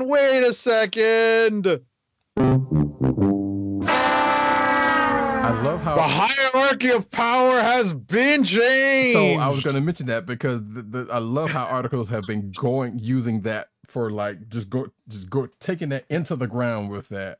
And this article, because it says here the hierarchy of power did change at DC, just not in the way that Dwayne Johnson intended it. So and also I think there was supposedly that The Rock had I'm still gonna call him The Rock, I don't care. I know his name is Dwayne Johnson, but he had unfollowed the Black Adam accounts and I think the DC accounts sometime this week. So I don't know if that's the truth. That's kind of funny. But regardless, so yeah, it doesn't seem like there's going to be a Black Adam 2. Although I believe it's been said many times, many ways. Black Adam, not so good. Did you watch it? No, although I know it is available on HBO Max. Right. So I have not watched it yet. And Westworld is not. You know what? Maybe with the long weekend, I might. We'll see. Yeah, no, I was thinking about doing that and Batman, since I had not seen either one. Either way, it says here that James Gunn and I are connected and Black Adam will not be in their first chapter of storytelling, according to what The Rock said in a statement this past Tuesday, or a past Tuesday. However, DC and $7, I'm assuming that's his production company, have agreed to continue exploring the most valuable ways Black Adam can be utilized in future DC multiverse chapters. Keeping the door open, folks, but no one's coming over for a nightcap anytime soon. Right. So it says here, Gunn shared his own statement, writing, "Love The Rock, and I'm also excited to see what he and $7 do next. Can't wait to collaborate soon." Sure. I'm just gonna go ahead and before we get to the next thing, there's some other stuff, so I don't have to get to it later. I think Ray Fisher has been out there talking about the fake grace that James Gunn has been putting out in his chattiness on Twitters. And also I think what's he talking about now? I just saw the article. I didn't read through it, but apparently it's something about fake grace that James Gunn has been going. I was like, I know he has beef with Warner Brothers and stuff. I was like, does that have to extend to James Gunn? Maybe he just got there. Well, yeah, but at the same time, maybe he does know something we don't. I don't know. I don't know the story is. I just saw that it was a thing. I don't know. I had to look into it a little bit more, but also I didn't care enough. but also I didn't care enough to put it in the lineup. So Right. Okay, I like, was about to say, I'm like, wait a second, this guy's like mad new. I mean, he's not new to films, obviously, and he's not new to the studio because of Suicide Squad, but he's new to like the leadership position. yeah, I mean, I'm not sitting here trying to cape for James Gunn either, because I don't know, something. But nevertheless, I like you said, he still knew it and has nothing to do with what happened prior to with Ray Fisher and the prior administration, let's say. So, Exactly. I don't know, but but I know that's the thing, and I think that's might have been what led to Zachary Levi's coming to defend James Gunn. I'm not sure about that part, but I know they kind of one came after the other. Okay, So, but I didn't put it in the lineup because who cares? Nevertheless, next, I believe that's true. Next up, DC Universe actor Jason Momoa has responded to rumors that his DC Dream project is secretly a Lobo film. After teasing his upcoming DC Dream project earlier this past week or two, Momoa was asked during an exclusive interview with CBR's Brandon Zachary to blink twice if the project involved the fan favorite bounty hunter Lobo. So, he says he has to obviously blink. So there's no way I can get out of this without blinking. But that would be amazing if that happened. Okay. So the funny part about it is like, no, blinking twice means 2 back-to-back in succession. Like, yes, you have to blink, but that's usually the one thing. Like, you can't blink. That was me when I read that. I was like, you can't blink without. He's trying his best to get I know. But I'm just saying. But part of that was like, really more. But I see you. But also, I don't know how secret this actually was, because I feel like this is something he's probably said before. Obviously, look wise, that would be a better fit than that. Well, not a better fit, excuse me. That would be as good a fit as any if he was going to do another DC character, Sure. So sure, and they would probably have to alter his look just enough so that people aren't like, why is Aquaman dressed as Lobo? Right, even though you're gonna know it's him either way. But yes, right, exactly. I mean, yeah, Lobo's a white skinned, he looks like the member of KISS, basically. Right. What I was gonna say is they'll make him look more alien somehow. Right. Like, we don't know what skin tone. We're gonna assume they're gonna make him stupendously pale, but we'll see. Right, and more dreaded and whatever, whatever else they have to do mustache wise or whatever. So if this indeed happens, so, but sure, why not? All right, folks. Transformers: Rise of the Beast behind the scenes video shows Peter Cullen as Optimus Prime because, of course. So on Twitter. On Instagram, Stephen Capel Jr. shared a short clip of voice actor Peter Cullen in the recording booth, and it opened up with a few lines as Optimus Prime saying, basically, "I am Optimus Prime, leader of the Autobots. What is left of them?" You can imagine Optimus Prime's voice. I'm not doing it justice. I recognize that, but the voice. So it says the Creed 2 director caption. I've never seen any of those Creed movies. Captioned the post with a goat emoji, sure, with various celebrities responding to indicate their excitement for the upcoming Transformers installment, including Black Panther's Michael B. Jordan. So, and I believe the Instagram post, is attached to this article showing Mr. Cullen at the booth. There you go. Next up. Alrighty, the Umbrella Academy showrunner Steve Blackman has confirmed season 4's short episode count on Twitter because a fan expressed some disappointment that the Netflix series' final season is only going to be 6 episodes long. Blackman tweeted saying, 6 amazing episodes. I happen to like Umbrella Academy, so I'm kind of disappointed that there's only going to be 6 episodes, but hopefully they finish the story off with with a strong finish, because I felt like the last season, definitely had a couple of misses. How many episodes are there usually in a season? Isn't it like 10? Yeah, but six is like extremely short because we're used to seeing like 8 to 10. I mean, it's just I guess. I mean, yeah, I get you're right, but at the same time, it's like it wasn't that much more in the season. I Right. could see if it was like it's 13 episodes or 20 episodes or something like that. But yes, it's still shorter than that. But I was like, wait, sure, I guess. I don't know. I need to check that series out because you were not the only person who says good things about it. So, and I just never have yet. So Right. Every, you know, like 1 and 2 are good. 3 was like, you know, definitely had a couple of hits and misses. So right. Well, you know, sometimes that happens. Doom Patrol. I'm just kidding. I have not seen Doom Patrol either. I I stopped Titans. watching Doom Patrol halfway through season 1, and Titans lost me a while ago. But shout out to Anna Diop because man. Anyway, HBO's comedy about. No, I was about to say shout out to oh my god, Connor Leslie, who played Donna Troy, was probably the only reason why I watched it to begin with. So I'm not sure if I got. No, I guess she was there for the whole time, or at least the whole time that I remember seeing it. But yeah, okay. All right. HBO's comedy about superhero movies grabs supervillains for its cast. Excuse me.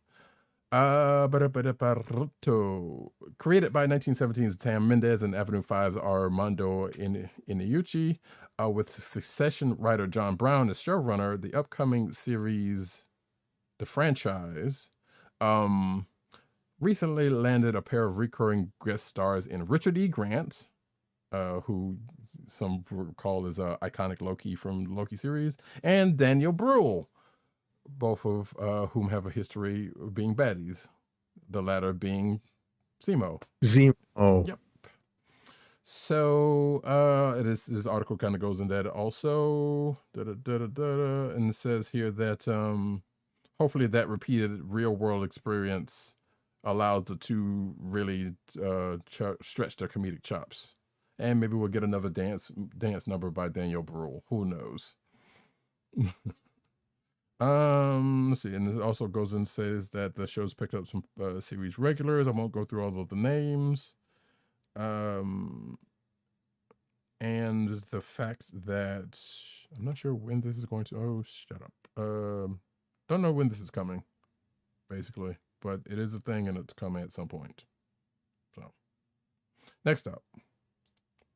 All right. So Vernon Sanders, the head of television at Amazon Studios, has confirmed that the Invincible animated series is going to be released at some point in 2023 on Amazon Prime, and and his tweet suggested that details on Invincible's return would come forward. They would come forward with details sometime in January of 2023. So we will find out shortly more news on the upcoming Invincible season 2. Have we finally gotten to an announcement of an announcement of an announcement stage? Because that's what it seems Pretty much. It's still coming, don't worry. Behold, Doctor Who's stylish 15th Doctor. So the BBC has released the first official look for Nkuti Gatwa's season of Doctor Who, where he will be taking over for Jodie Whittaker as the 15th Doctor, as opposed to, you know, we got Tennant back for a few times. Still don't know what the hell that's about. Also pictured is his companion Ruby Sunday, all as played by Millie Gibson. So here's the two cuties together. There you go, stylish fit. I'm sure someone is going to be cosplaying as both of these folks pretty soon. Next up. One moment. Oh, sorry. All right. Let's see. The upcoming 7th and final season of the CW's Archie Comics-based drama Riverdale begins against the backdrop of an idyllic and ostensibly more innocent 1950s version of the eponymous town. However, showrunner Roberto Aguirre Sacasa has teased that reality rears its ugly head before too long, with things getting real dark real fast. Okay. The two funniest things about this article is, one, Riverdale is a show on TV that has lasted 7 seasons. That's wild, that is some yo. crazy shit. And two, the fact that I assume it took them this long to go back to the 50s where Archie's was originally based, is also kind of funny. But at the same time, yeah, that's kind of funny. I'm still weirdly curious about that show because I think I've only seen the first episode, but I can't bring myself to watch it. The Witcher 3 next gen up. Wait. Oh, why did I put that there? I didn't mean to do that. But nevertheless, we're here. Anyway, The Witcher 3's next gen update has a special Henry Cavill surprise. They put his dog in the game. And I believe his dog name is Cal, as in Kal-El, because Cavill's a big nerd. So there's a it's like a Twitter post here from somebody aligned with the company. It says, what's the sad news about Henry Cavill's Superman role today? It's nice that we got a little opportunity to show our appreciation for the great passion and enthusiasm Henry showed for hashtag The Witcher. And it has a picture of Geralt with apparently Cavill's dog. So that's kind of neat. I honestly didn't mean to put this here, but here we are. Next up. Is Mission Impossible now part of our genre It news? already has been. Honestly, I've been sneaking them in for a good while now. Tom Cruise reveals footage of insane skydiving stunt for Mission Impossible Dead Reckoning. So that's the news. Yeah, pretty much. I watched, I think I watched the thing, part of it, because I think there was a longer, I think I watched this, but I think there was a longer version that had some clips from from the movie. I believe that's out there, but that part I didn't see. As my wife said, yeah, Tom Cruise continues to be crazy. Well, not crazy. That's not her words. That's my words. But she's right. Still being foolish, I think is what she said. I'm like, yeah, hey, the man's a danger junkie, so you go figure. Now we go over into the anime corner.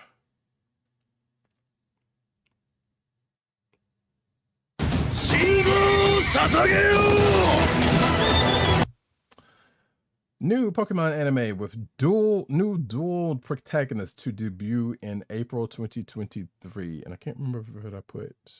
I did not.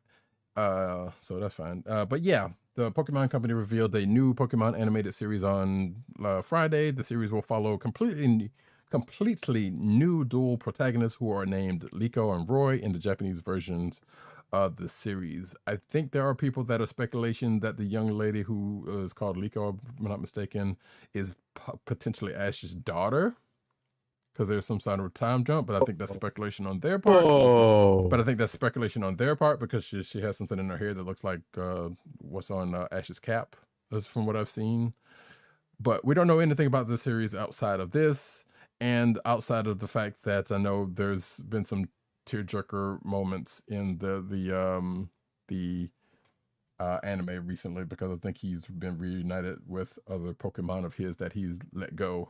So, and people have reacted to that, which is kind of funny. Because I was like, I'm pretty sure there are a lot of folks who had not watched Pokemon since since those early times, and it's been it's been like 25, almost 30 years or something like that. Right. And people were tripping on the fact that it was like, one, Ash finally won, and two, he's not going to be the protagonist anymore. I'm like, the man's been like 10, 12 for like 30 years. Let him go. There's other people. The people with him have gone and done other things. Let the man go. I believe it's him and Pikachu that are going, actually. So, but obviously there are going to be Pikachus in there, just not that Pikachu, I presume. Anyway, that's that. April 2023. I'm sure people are going to watch it or not. There's a whole new world and a brand new attitude, but you still got to catch them all. Next up. Alrighty. Leiden Films is preparing to release a new anime series of Rurouni Kenshin, basically rebooting it, which revisits the original events of the manga, and new character designs have made their way online prior to the franchise's panel at this year's Jump Festa. Okay. So yeah, there's some contention about this, obviously, because of the creator of Rurouni Kenshin has had some, let's say, legal issues, some criminal affairs of the pedophilic kind. So people have Oh, kind no. of so people have kind of stayed away from Rurouni Kenshin, even though it is, for at least from what I've said, is a good story. But yeah, that kind of sours some people. But I know there are some people that are also separate the art from the artist type situation. So you take that for what it is.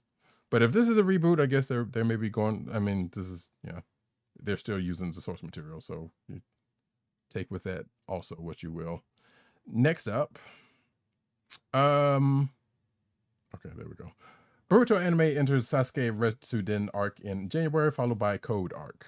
So Jump Festa 2020, the Jump Festa 23 event revealed on Saturday that Boruto Naruto Next Generations anime will enter the arc that I just mentioned, adapting Jun Asaka's Naruto Sasuke story, The Uchiha and the Heavenly Stardust spin-off novel in January 2023. The anime will then enter the Code arc after the conclusion of the Sasuke Retsuden arc. And this article has some key art from that particular arc, and goes into the manga publishing, which has already happened, and so on and so on. Next up. The Jump Festa 23 event on Saturday, this past Saturday, I guess, revealed, 2 Saturdays ago, revealed, 16, no, so it was last Saturday probably, revealed a promotional video, more cast members, or maybe 2 Saturdays ago, more cast members and more main staff for the television anime adaptation of Yoshifumi Tozuka's Undead Unluck manga. Okay. Yeah, the article's from the 16th, so it's 2 Saturdays. Yeah, so it is. You were right. It is 2 Saturdays ago because the 16th was the last Thursday or last Friday. Yeah, last Friday. Yeah. So here's my thing. So according to this article, the anime reunites the main staff from Fire Force. Can we get season 3 of Fire Force? Like I'm glad you got some new stuff going on. That's great. But let's get season 3 Fire Force. Come on. Next up. I guess it's me. My Hero Academia unveils the hilarious hero name of Bakugo. Yeah. So I guess this is from the last episode. Mm-hmm. So wait, his name is, in spoiler for anybody who hasn't seen this, but I'm sure everybody but me hasn't. Right, it's in the manga. Mm-hmm. Yeah, it's definitely in the manga. Right. Or yeah, if you've read the manga or seen the last episode, then Bakugo's new name is quite the mouthful, labeling himself as Great Explosion Murder God Dynamite. Does he clap his hands in? No, I'm not doing a JJ thing here. With both heroes and villains within earshot sharing their hilarious take on the major reveal. Okay. Sure. I know enough about the character to know that sounds like something he would probably name himself, but I also don't know, what led him to it. So that'll be funny when I ever get to it. Next up. My Hero Academia creator shares special art for Jump Festa. So, as I said 2 Saturdays ago, Jump Festa occurred, and Kohei Horikoshi, the My Hero Academia creator, shared some special art of Izuku Midoriya, Katsuki Bakugo, and Shoto Todoroki dressing up for the event. Okay. Actually, I don't remember if I put that article in the news, so let me just jump that one for next time. Ray Suwa hits his mark in Buddy Daddy's anime character PV. So yeah, this is another one of those character videos for the Buddy Daddy series. I'm pretty sure there's probably, unless they're taking a break for Christmas holiday, there's probably going to be another one soon. But since the anime is going to be premiered on January 6th, I think they pretty much got the main ones out of the way. So yeah, that's it. We talked about Buddy Days. I might check that out. We'll see. Next up. During the Jujutsu Kaisen event at Jump Festa 2023, the official series accounts revealed that the anime season 2 will begin its broadcast, in July 2023. That's cool. Yeah. There is a character introduction trailer that is available on YouTube, was also shown. Yeah. Yeah. It's kind of one of those things like it hasn't been long enough, but it's almost been long enough to where it's like, do I need to go back and watch the first season again? Well, I mean, there's the first season, the prequel movie, and now this. Right. Well, I definitely need to see the prequel movie because I've not seen that. But I mean, that's, you know. Oh, it's good. Yeah. It's good. I like it. Yeah. So, Dr. Stone season 3 reveals new trailer, and it is there. I know there are people. I have not watched Dr. Stone, but I know people who have liked it. So it says here that following the end of the second season, it was revealed that Senku's next plan for expansion was to travel the world in search of the next major resource they need. This means they'll meet a whole new group of characters and situations in this new part of the world. It's why Dr. Stone season 3 carries the subtitle New World. Not to be confused with the MMO of the same name, I'm sure. As Senku and the others go on a dangerous seafaring adventures, also not to be confused with One Piece. That is me editorializing, so forgive me. Next up. All right, Mashley, Magic and Muscles has been steadily gearing up to make its official anime adaptation next year, and now fans have a much better idea of when we can actually see it.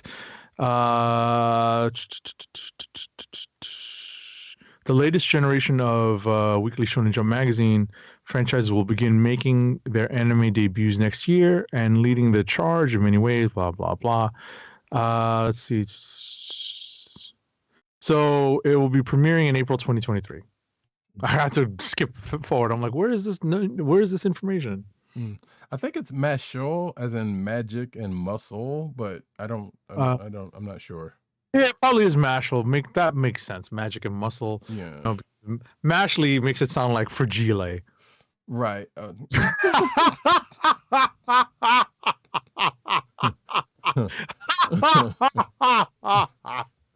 or that ex-girlfriend whose name Ashley, you don't really, you always mess up her name or something. I don't know. Fragile, folks. So silly.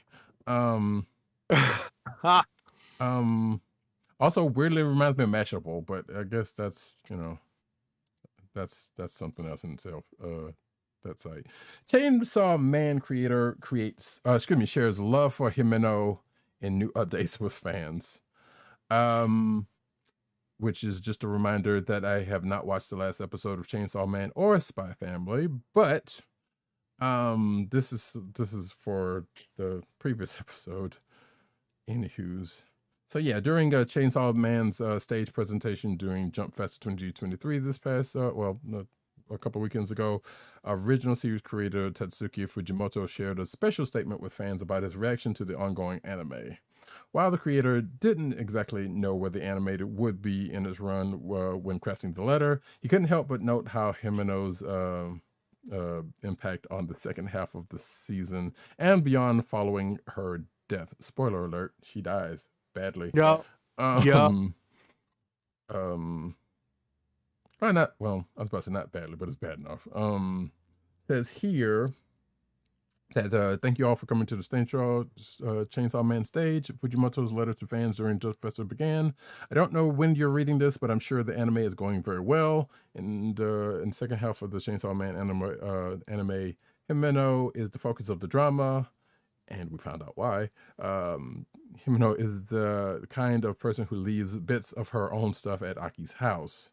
I think that Himeno leaves something little by little in each of you, and that it will remain after her death. And I think we have found that to be the case in this the episode before last. So we'll see where that goes. Next up. Spy X Family anime continues with season 2 and movie officially announced for 2023. That's good news. Yay. I'm pulling up this article now, folks. I'm sorry. So at Jump Festa 2023, season 2 of the anime is currently in production, and that is alongside a Spy X Family movie, which is also set for a 2023 release. That's cool. We don't have exact dates, but it's good to know that they are in production. Yeah, right? Mm-hmm. Gong! Or borf. Borf! Exactly. That was bad, right? Gong! Yeah, that was pretty good. That was pretty good. Rest assured, we will probably get those actual sound effects in here at some point soon. Yeah, we're just gonna see. The thing is, we're avoiding doing the work of cutting them and also getting in possible trouble by doing them ourselves. Yes. Well, we don't have to worry about it ourselves, but yes, definitely the definite trouble of putting them out here. Yep. Dragon Ball creator officially confirms superheroes timeline. So Akira Toriyama says that it's supposed to take place before the original ending of Dragon Ball. So there's always been some ambiguity about when the stories are supposed to take place. While the first arc takes place 4 years after the Buu saga, other stories didn't have their timelines explicitly stated, which further complicated by Super outright contradicting Dragon Ball with things like Bulma being more involved with Goku's life than what was originally stated and how young Bulma, Goten, and Trunks look. So I still have not seen that movie, and I still haven't finished Super yet. So some of the stuff is going straight over my head until I actually do watch it. Fortunately, new comments from Dragon Ball creator Akira Toriyama go a long way to shed light on the current timeline. According to Toriyama, Dragon Ball Superhero is supposed to take place right before, I just said that, right before the original ending of Dragon Ball. So that's confusing in itself to me. But then again, it probably won't be once I watch it. So I'm going to shut up and say that, yeah, that basically what I said already is that there's confirmation of when this is placed and in its relation to Dragon Ball Super, the show. So there you go. Next up. The One Punch Man anime's official Twitter account has put a damper on rumors circulating about who or which studio will animate the upcoming third season. The message from @OPM_anime urged fans not to be, quote, misled by unofficial information from other accounts, quote, unquote, stating that, quote, accurate information will be announced from this account when it is time, unquote. While the tweet does not outright deny the report that MAPPA will animate season 3, it does cast doubt on what appeared to be a major development for the highly anticipated return of the One Punch Man series. Which is funny. One Punch Man season 2 concluded 3 years ago. Right. Which is funny because I'm sitting like, well, they're not saying they're not doing it, but they're also not saying that they are doing it. Like, okay, so if they are, what's the point? Like, yeah, the stuff that came out recently was I believe report, and I think we reported it as such. But if it's actually going to be the case where they're actually doing it, and you're like, no, don't believe everything you read, but they're actually doing it, what was the point of this? Right. So anyway, I guess we'll see when, like I said, we'll see when it happens. Manga Corner, Jujutsu Kaisen manga may end within a year. So it's as initially reported by Anime News Network, the news was revealed during this year's Jump Festa event. In a written statement, Gege Akutami cryptically told his fans and manga readers that, quote, if you accompany me for up to one more year, probably, I will be very happy. Many have taken his words to mean that the final chapter of Jujutsu Kaisen will be published sometime in 2023. And I know this has gotten some people kind of talking online. It's like, wow, we're so used to like Bleach and One Piece level, you know, long stories to where, you know, many that say they're going to end at, you know, within a quote unquote short-ish time, you know, is kind of unheard of, which is not necessarily true, but you know,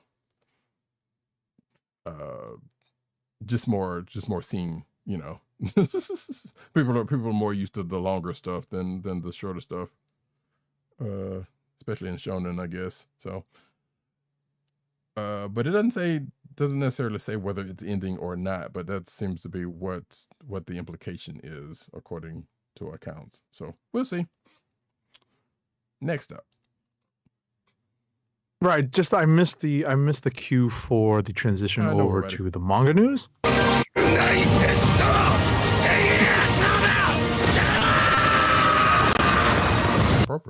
So in unfortunate news, it looks like My Hero Academia is changing its publishing schedule. So if you didn't know, the series is working through its final act, and creator Kohei Horikoshi still has plenty to do with Izuku Midoriya before the story wraps. However, it seems the artist has pushed himself too hard, and My Hero Academia has announced it will be on a last-minute break this week because of their health. The update was shared recently through Shueisha as Horikoshi's team confirmed the manga is taking a short break. To all our readers, thank you for your support. Our author changed the latest table of contents. My Hero Academia will continue on December 26th. All right, so that's why there was no issue last week. Right, which unfortunately happens more often than not in manga. So I'm glad he's taking a break. Right. I'm actually going to shoehorn in a similar story, actually, because I thought I put it in here, but I did not. Hunter x Hunter, or Hunter x Hunter, announces new hiatus, creator health issues. So Weekly Shonen Jump released an official announcement when it came to Hunter x Hunter's upcoming hiatus, while stating that Yoshihiro Tagoshi is once again suffering from health problems, causing the weekly schedule to once again cease, and return date having yet to be revealed. Because yeah, Hunter x Hunter went on hiatus at one point, and then it finally came back, and now unfortunately is having more health issues. It says here, thank you for reading Hunter x Hunter. As for the publication of the manga, chapter 401 and after, we have discussed with Tagashi, about his health condition, and as a result, we have decided to publish Hunter x Hunter in a format other than weekly serialization. So the kind of scaling it back. It says the manga publication further expanded on the upcoming hiatus and the work that Yoshihiro will continue putting into the series, which ended in a thank you for continued support of Hunter x Hunter. I'm not going to read the whole thing, but yeah. Next up. Let's see. The Jawas get a present in 2 new Star Wars minibus. All right, so this is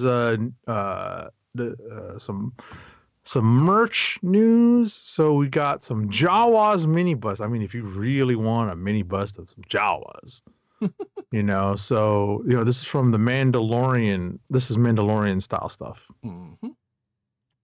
Check this out, yo. Both are available for pre-order now at GentleGiantLTD.com. Yep, if you're watching the video version, you can see pictures of the bust in its all its glory, such as it is. Hot Toys unveils new Attack of the Clones, Anakin Skywalker and Padme Amidala collectible figures. It says to celebrate 20th anniversary of Attack of the Clones. Yes, Attack of the Clones is 20 years old, folks. Hot Toys has unveiled new 1/6 scale figures of Anakin and Padme, made into likenesses of both of those characters. So it says his Anakin comes with his tailored Jedi robe and tunic, interchangeable mechano arm, 2 LED lights, and lightsaber motion effects, and a specifically designed Genoshan factory themed stand. Hopefully it will not come in with some sand, but if it does, we know it's coarse and it gets into everything because it makes sense. Let's see. Padme also comes with wait, is this right? New rolling eyeball technology, so she can roll her eyes at Anakin's early attempt at flirting. That's what this article's saying. That is not what I'm saying. That's pretty funny though. That's funny. She comes dressed in white outfit, beige cape, yada yada yada, and they're both going for, well, Anakin's going for $279, while Padme is going for $270. Once again, Hot Toys, expensive, but you can see pictures of them as I'm scrolling through them right now. They look great, but Hot Toys, pricey. Next up. Spider-Man's final No Way Home suit, basically a rendition of the classic Spider-Man suit, has become a detailed Hot Toys figure. The figure was displayed on the Hot Toys Instagram and is based on the appearance at the end of No Way Home. Price tag, price tag, price tag, release date, price tag. The collector's edition is priced at $394 of Canadian. Well, the deluxe will be $485.76. Not expected to ship until January to June 2024. Is that CAD, the Canadian dollars? I believe that's right. Okay. All right. So anyone with the conversion calculator, get it out.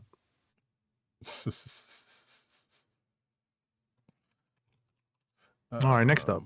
Yeah. No, I was, for some strange reason, I was thinking Hot Toys. Shout out to Missy Elliott. Yeah, right? So here we go. Yeah, Canadian dollars equals 0.73 US dollars. Actually, hold on. I'm sorry. I must take the time to do this right now. Because thanks, Google. 24, which is 288.94 US. Still a lot of money. Let's see. Marvel's Sandman Gallery diorama. Stupid diarrhea. You said diarrhea. I there's always a chance of me doing that. Not the diarrhea, but mixing it up. By DST. So Diamond Select's Gallery diorama line has a Sandman figure, and it is, if you're watching the video version, there's a picture of it right there. And it is going for, as I look for the price, this 10-inch sculpture features detailed sculpting and paint applications, come with packaged with a full color window box, and they also sell that basically other members of the Sinister Six are also available, by the way. The price tag on this is $59.99, and the pre-orders are at Diamond Select Toys as of right now. So have at it, folks. Next up. All right. So this webpage has some in-hand images for Hasbro's new Marvel Legends series, Spider-Man and His Amazing Friends 3-pack. So this is not exactly a repainting. What it is that there are actually some new things here. Some of the characters are pegless, some of them are not, and some of them are kind of redos of versions with repaints. So, it's kind of a mix and match here. It's kind of nice that they're redoing the Firestar with a different body, a different buck, as they call it in the action figure world. And this is a slightly different Spider-Man than the Pizza Spider-Man or some of the other kind of like classic like retro Spider-Man that's like superposable. Mm-hmm. And the Iceman is different also. So if you're looking to get Spider-Man and His Amazing Friends, this is not a bad set to pick up. But as you missed out on some of the other ones, right? Because I have a couple of versions. That being the caveat, right? I figured you were about to get to that, right? I have. Well, so you said that Firestar is a new body. Right, the Firestar body is new. Right, but I have a Firestar and the already. Iceman body, I think, is new also, but I think he's more of a new paint job than anything. Gotcha. Because the other Iceman we have is the newer version and not this kind of more classic-ish version. I'm not crazy. This is more of an animated style, right? Like with the white depiction as opposed to like a blue depiction, right? And the Spidey is a different Spidey also, right? So I thought about it for like, because I saw this. Matter of fact, I got this from your Twitter when you had reposted it. So I was like, I thought about it for 2 seconds, and I was like, nah, if it wasn't for the fact that I already had a couple of these figures, I would probably go for it. Haha, haha, haha. Exactly. Oh boy, where's my rim shot?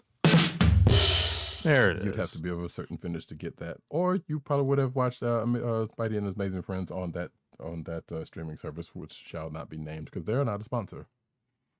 Mm-hmm. Why is this here again? Did I really twice? I see that. Yeah, I don't know why I did that. That's weird. Because usually I go and try to take stuff out, but nevertheless, It's been a week, folks.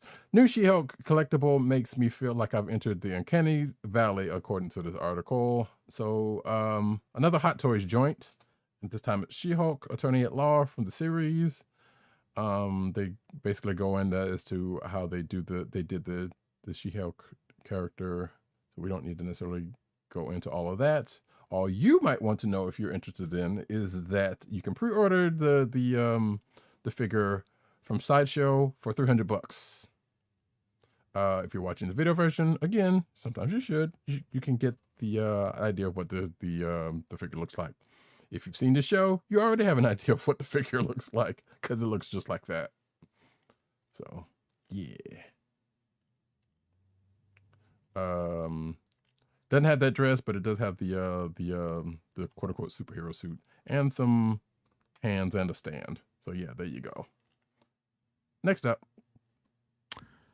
Believe it or not, 2023 marks 50 years of Howard the Duck, and Marvel Comics is going to pay tribute to the iconic Fowl, Fowl, with a year-long series of variant covers featuring Howard the Duck teaming up across the Marvel Universe. Okay. And you're going to get more, like, going to get Howard the Duck Volume 1 and in a Marvel Masterworks and Volume 2 as well. Yeah. That'll be on sale in February. Yeah. And what something you just said just reminded me of something, so I have to look this up. The Greatest American Hero is 41 years old. If you're of a certain vintage, you know that show. And if you're of a certain vintage like me, you feel very, very old right now. Oh, yeah. But if you can find Greatest American Hero out there somewhere, and the pilot for the spinoff that never happened, you should do yourself a treat. Anywho, Adam Warlock is reborn in Warlock Rebirth. Excuse me. So apparently, Ron Mars and Ron Lim are returning with a new Adam Warlock story. Following the Silver Surfer Rebirth, which I don't remember if I read or not, or read all of it or not, now that I think about it. But yeah, so let's see. So 2023, they're going to regather together for an Adam Warlock story set in the character's early days. And it says this pivotal chapter will explore Adam Warlock's origin in astounding new ways and introduce a new character that will forever impact his legacy. And of course, Guardians of the Galaxy Volume 3 is coming out, so they kind of want to put some fire under the name of Adam Warlock. Just saying. It says Warlock Rebirth, not to be confused with the X-Men character, is going to arrive in April. And I'm going to take this time to say that March solicitations are out and are in the show notes if you're so inclined to check them out. And some of this news is coming from there. Next up. Classic Spider-Man villain's weapon just gained sentience. This is a spoiler for this week's Ms. Marvel Dark Web issue, #1. Yeah. We didn't really talk about it, so we're not going to go all the way into it. Yeah, but yeah, there was a thing. As Norman and I was born, you can figure it out from there. Mm-hmm. Thor is about to face the Fantastic Four's greatest villain in March. So, again, come from solicitations. This is from Thor number 32, which is going to be written by Torunn Grunbeck, and artist Nick Klein. Says that the prior Thor 31 is set to launch a new arc for the series where Thor investigates how the Asgardian afterlife, Valhalla, has been broken into and emptied of its souls. But the following issue will pit Thor against Dr. Doom, whose, quote, latest plot lies deep within Asgard's history. The issue's solicitation teases that Thor will face Doom in battles of wit, morals, and might, while he tries to defend reality in itself from the villain. This ought to be interesting. I might check that out, actually. Next up. Alrighty. Announced at New York Comic Con, Women of Marvel will be back with another star-studded one-shot this March, and now fans can learn more about it. The giant-sized anthology will continue the tradition of uplifting the characters and creators you know. Let's see here. The adventures that readers can look forward to. Rebecca Roanhorse, award-winning novelist and writer behind the recent Phoenix Song Echo series, breaks the fourth wall with She-Hulk. Mighty Morphin Power Ranger scribe Melissa Flores and artist Stacey Lee who did Silk, send duo America Chavez and Kate Bishop on a pulse-punching rescue mission to save one of their own. Critically acclaimed author and illustrator Victoria Ying of City of Secrets and artist Jody Nishijima, that is, who did Spider-Gwen Gwenverse, spin a wild web for Silk on a night out with Black Cat. Okay, and more. That's weird. This will be on sale March 22nd. That's weird because the article is not wanting to come up for me. Oh, I'm looking right at it. Sorry. I know, but I think it might be. My Chrome has been wigging out lately, so it might be that. Next up, though, Escapade, shout out to Janet Jackson, takes the lead against a new villain team in New Mutants Lethal Legion, and it's tying into the Fall of X, apparently. So, let's see. It seems to be... there's going to be a new Lethal Legion, which takes its name from the old school villain team that has been led by Ultron and the Grim Reaper, according to this article, and others. But it seems that New Mutants Lethal Legion, which is scheduled to run 5 issues, will take over for the ongoing New Mutants title, which apparently comes to its conclusion with December 28th, New Mutants number 23. Which I guess that is definitely news because I did not know that. This apparent final arc of the ongoing New Mutants title is written by Charlie Jane Anders, with art by Enid Ballum, who will also create New Mutants Lethal Legion, which ties to the upcoming Fall of X story arc in which mutant kind will face a new status quo, which involves Tony Stark designed Sentinels. Interesting. Next up. All right. Emma Frost is set to join the cast of the new Invincible Iron Man book in April. Okay, so apparently Emma Frost will pull Tony Stark out from rock bottom in April. Okay. Not a redhead this time. Surprising. Right. Well, you know what? That's okay. But, this is curious. Emma Frost, though. Which I know they've talked during the gala, but seemed kind of contentious then. And given that last story, I'm kind of curious if it's going to be in a relation to... You know what? Doesn't matter. John Ridley ends his run on Marvel's Black Panther in 2023. So, March 2023 issue of Black Panther will mark the end of his run, and with Juan Cabal. Let's see. All right, Tim, what you guys saying here? Shout out to Tim for writing this article. I'm just saying that because he's a boy. Not because we're doing that for any particular other reason. But let's see. But yeah, Black Panther number 15 is going to be the last story, and the last issue, and it looks like the cover of Black Panther 15 by Alex Ross shows T'Challa in the mouth of an oversized Black Panther, his costume tattered and torn, which I guess is going to be ending this the story arc that we are currently into that we talked about earlier, it looks like. So there's a quote here: "The last 15 months working on Black Panther has been nuts in the best sense. Comic books remain some of the most valuable real estate in all of storytelling. To have a chance to work that real estate links T'Challa's past with the present while building out Wakanda's future, particularly with Tosin, the feeling that comes with that opportunity is hard to describe. I know I was fortunate to be able to experience," and that's a quote from John Ridley. And it goes on from there, but I'm not going to read the rest of it.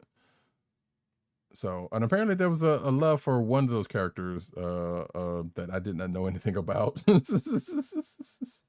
So, that was interesting. I thought the characters was definitely intriguing, but yeah, sure. Something else I was gonna say about this. Yeah, I don't. Yeah, Ridley's run is coming to an end. No word on, or at least no word yet on whether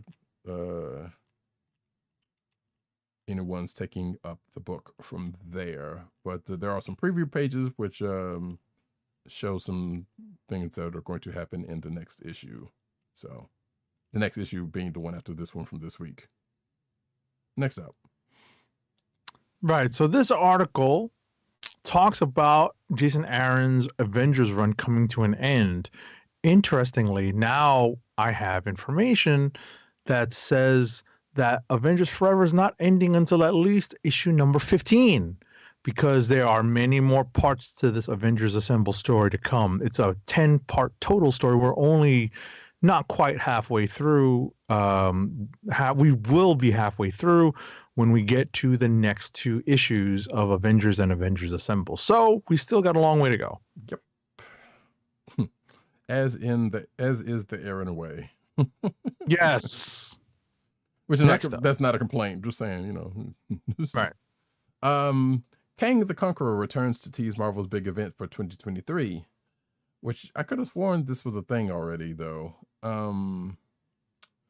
But it says here that the next Marvel Comics one-shot brings back Kang the Conqueror to offer a preview of what fans can expect out of publisher for 2023. And I suspect we might have gotten one tease this week, judging by a book that we talked about. So it says here, last December saw Jed McKay pen a Kang tale in Timeless, offering looks at this year's impactful storylines like the fallout between Captain America and the Winter Soldier, debut of a new Iron Fist, Reckoning War, and other things that we won't go into. It says that comicbook.com has an exclusive preview of Timeless #1 by Jed McKay, Greg Land, Patch Zerker, and Salvador LaRocca. The preview begins with a prologue of Kang leading his forces to the massacre at the University of Spiriton. Once Kang lands on the planet, he has one of his Centurions bring a savant who has the answers to the missing moment Kang is looking for. And of course, you know, Kang's kind of bigger here. Might be some live action stuff he might be attached to also. Yeah, no. So it says here that, yeah, similar to last year's Timeless #1, the 2022 edition promises to deliver mysterious teases and exciting first appearances with Kang the Conqueror as the central character. Which, again, this is kind of confusing because, like, okay, the last one was called Timeless #1, and this is another Timeless #1 as opposed to, I don't know, Timeless #2 or Timeless 2022. So, I don't know. That's just me nitpicking. Well, I guess it is. When it says Timeless 2022 is bigger and better than ever there, according to Jed McKay. There's a preview here on the article, like I said.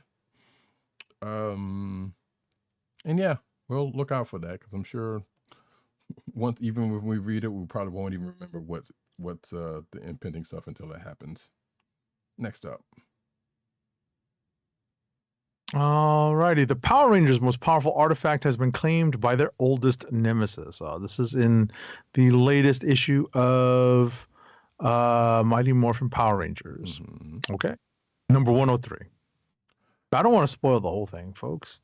I mean, I don't really care, but I'm not going to spoil the whole thing. But get to the real part about it. You don't care. Just go ahead and say Sorry, it. Folks. It's the end of a long week. I'm pretty tired. I'm just like, I don't care. But you know what? At the end of the day, I also don't want to spoil the whole damn thing. Well, I mean, I'll say this part. Reader. It's not. It was on sale this week. It's this week's issue. It is, but I mean, this is also, look, if you know about it, you know about it. You don't, Rita has a new name. That's all I'll say. That's all I was gonna say. And kind of an upgrade. But it's also been like the last couple of issues kind of been leading up to that. So it's spoiler, but not really. Dark Crisis finale reveals why Deathstroke wants to destroy the entire multiverse. I believe this is the preview for Dark Crisis on Infinite Earths #7, which came out this week. Neither one of us has read it, and I'm not going to go too far into into this anyway because we haven't been keeping up, and one and or both of us may or may not read this at some point.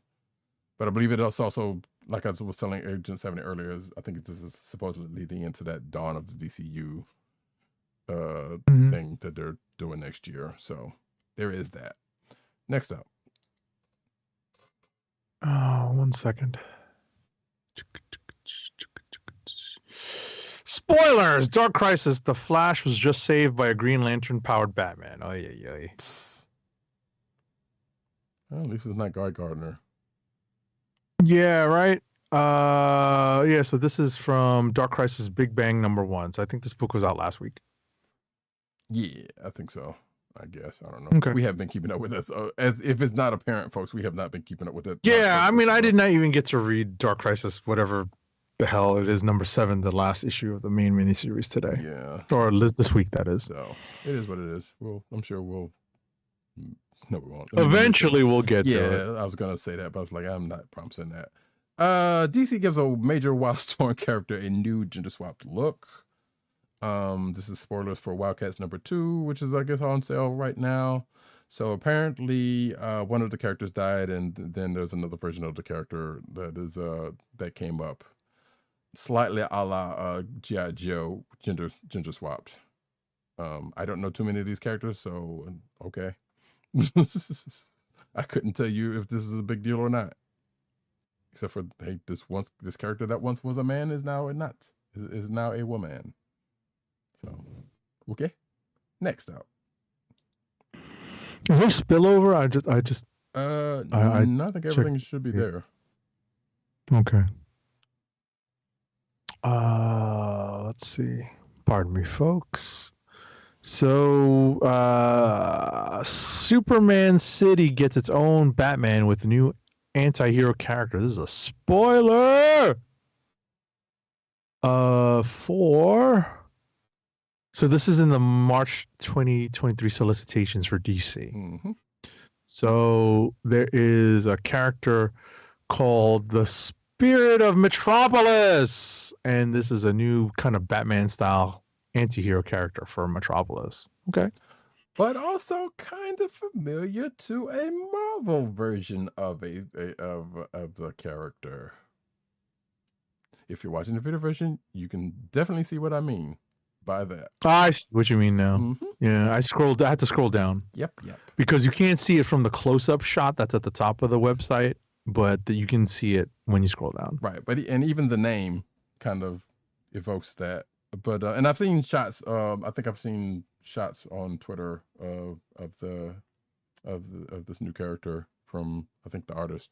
So, or one of them. So, yeah. Some sad news. Aftershock Comics files for bankruptcy. So it says here, days after Aftershock went viral for claims regarding the failure to pay creator royalties, the comics publisher has filed for bankruptcy protection. The parent company of the the parent company of the comics. I thought the parent company's name was Monday. I'm like, that's a weird name for a company. But the parent company of the comics outfit, Aftershock Comics LLC, filed for Chapter 11 protection. Company filed for paperwork in District Central of California. But yeah, I've saw some rumblings on this in the last couple of, not the bankruptcy itself, but creators talking about them not getting paid from Aftershock. So I been meaning to look more into this, and this kind of is, I guess, the end result of that. Outside of that, so kind of sad. It's kind of sad. There was a statement obtained by by comicbook.com for Aftershock, but yeah, it kind of wasn't much of a statement. Anyway, next up. Yeah, that sucks. Yeah, it does. There's only so many publishers out there, which sucks. Mm-hmm. Hopefully nothing nefarious is that's going to be found out, going into the running of it. But You know, there are things that happens. But next up. Archie's new horror anthology exposes the dark side of a Riverdale icon. So this March, Archie Horror unleashes a new one-shot anthology centered around Pop's chocolate shop with 3 all-new tales of terror. Okay.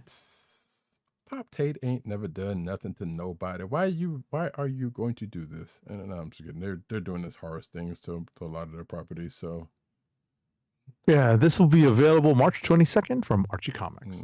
So I guess not a big surprise. Transformers artist Nick Roche celebrates series wrap with Prime art. And I first saw this, I was like, that's Ultra Magnus. What are you talking about? But there is a Prime in the picture that is not Optimus. So Roche, posted a sketch on his Twitter account in commemoration of Transformers' time at IDW. Roche's caption reads, "I wish I had the mental bandwidth right now to properly mark the passing of IDW's Transformers. The threads you guys are putting together are wonderful. To the editors, fellow creators, and readers, thank you. Together, all of us, we achieved something." Which, yeah, I kind of ended up liking that run. It had a weird start, but you know, it was slightly different. It was different enough, I should say, to be interesting.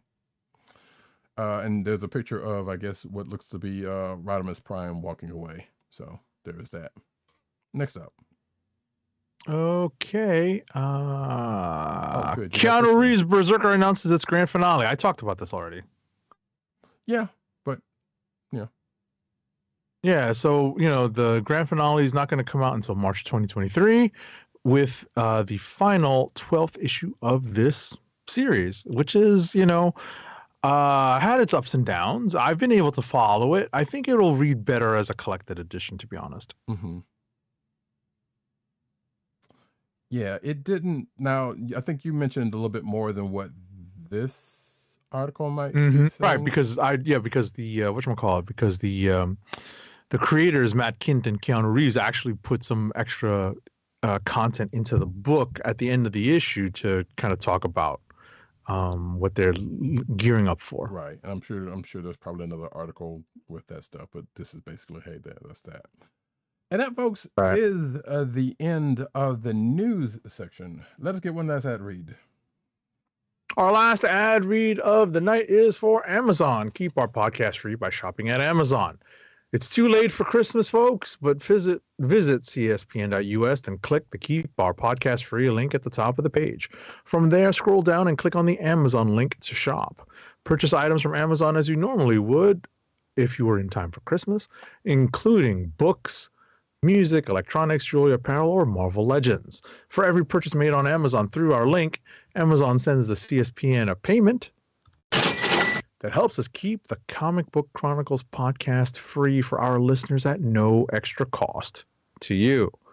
Amazon.com through CSPN.us. Do it today.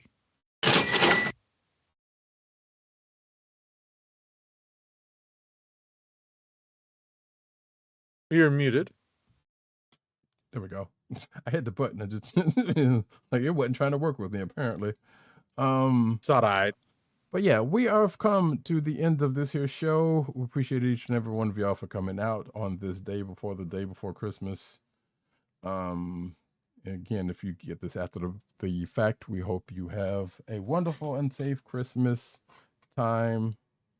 Because after all,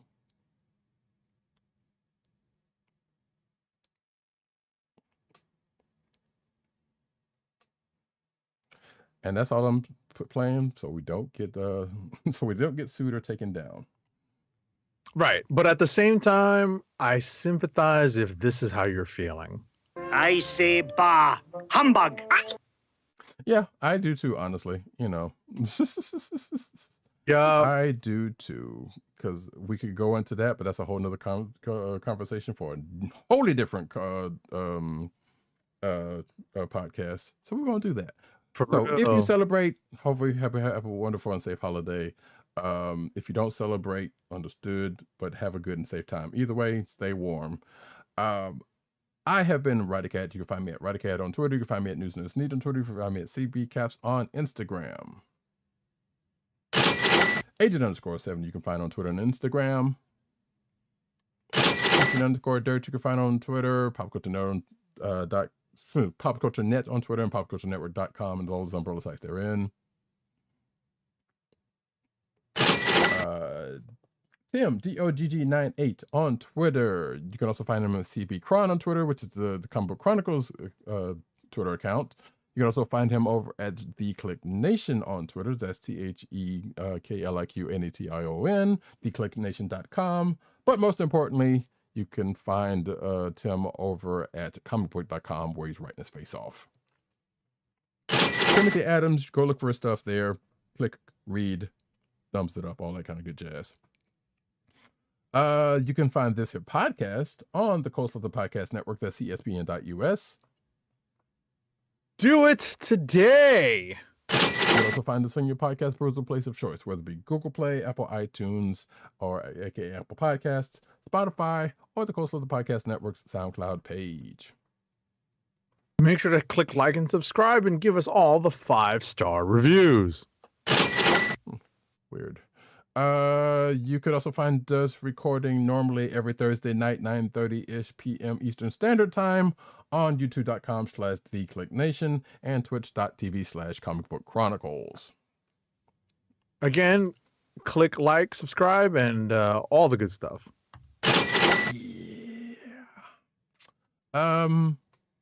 Yeah.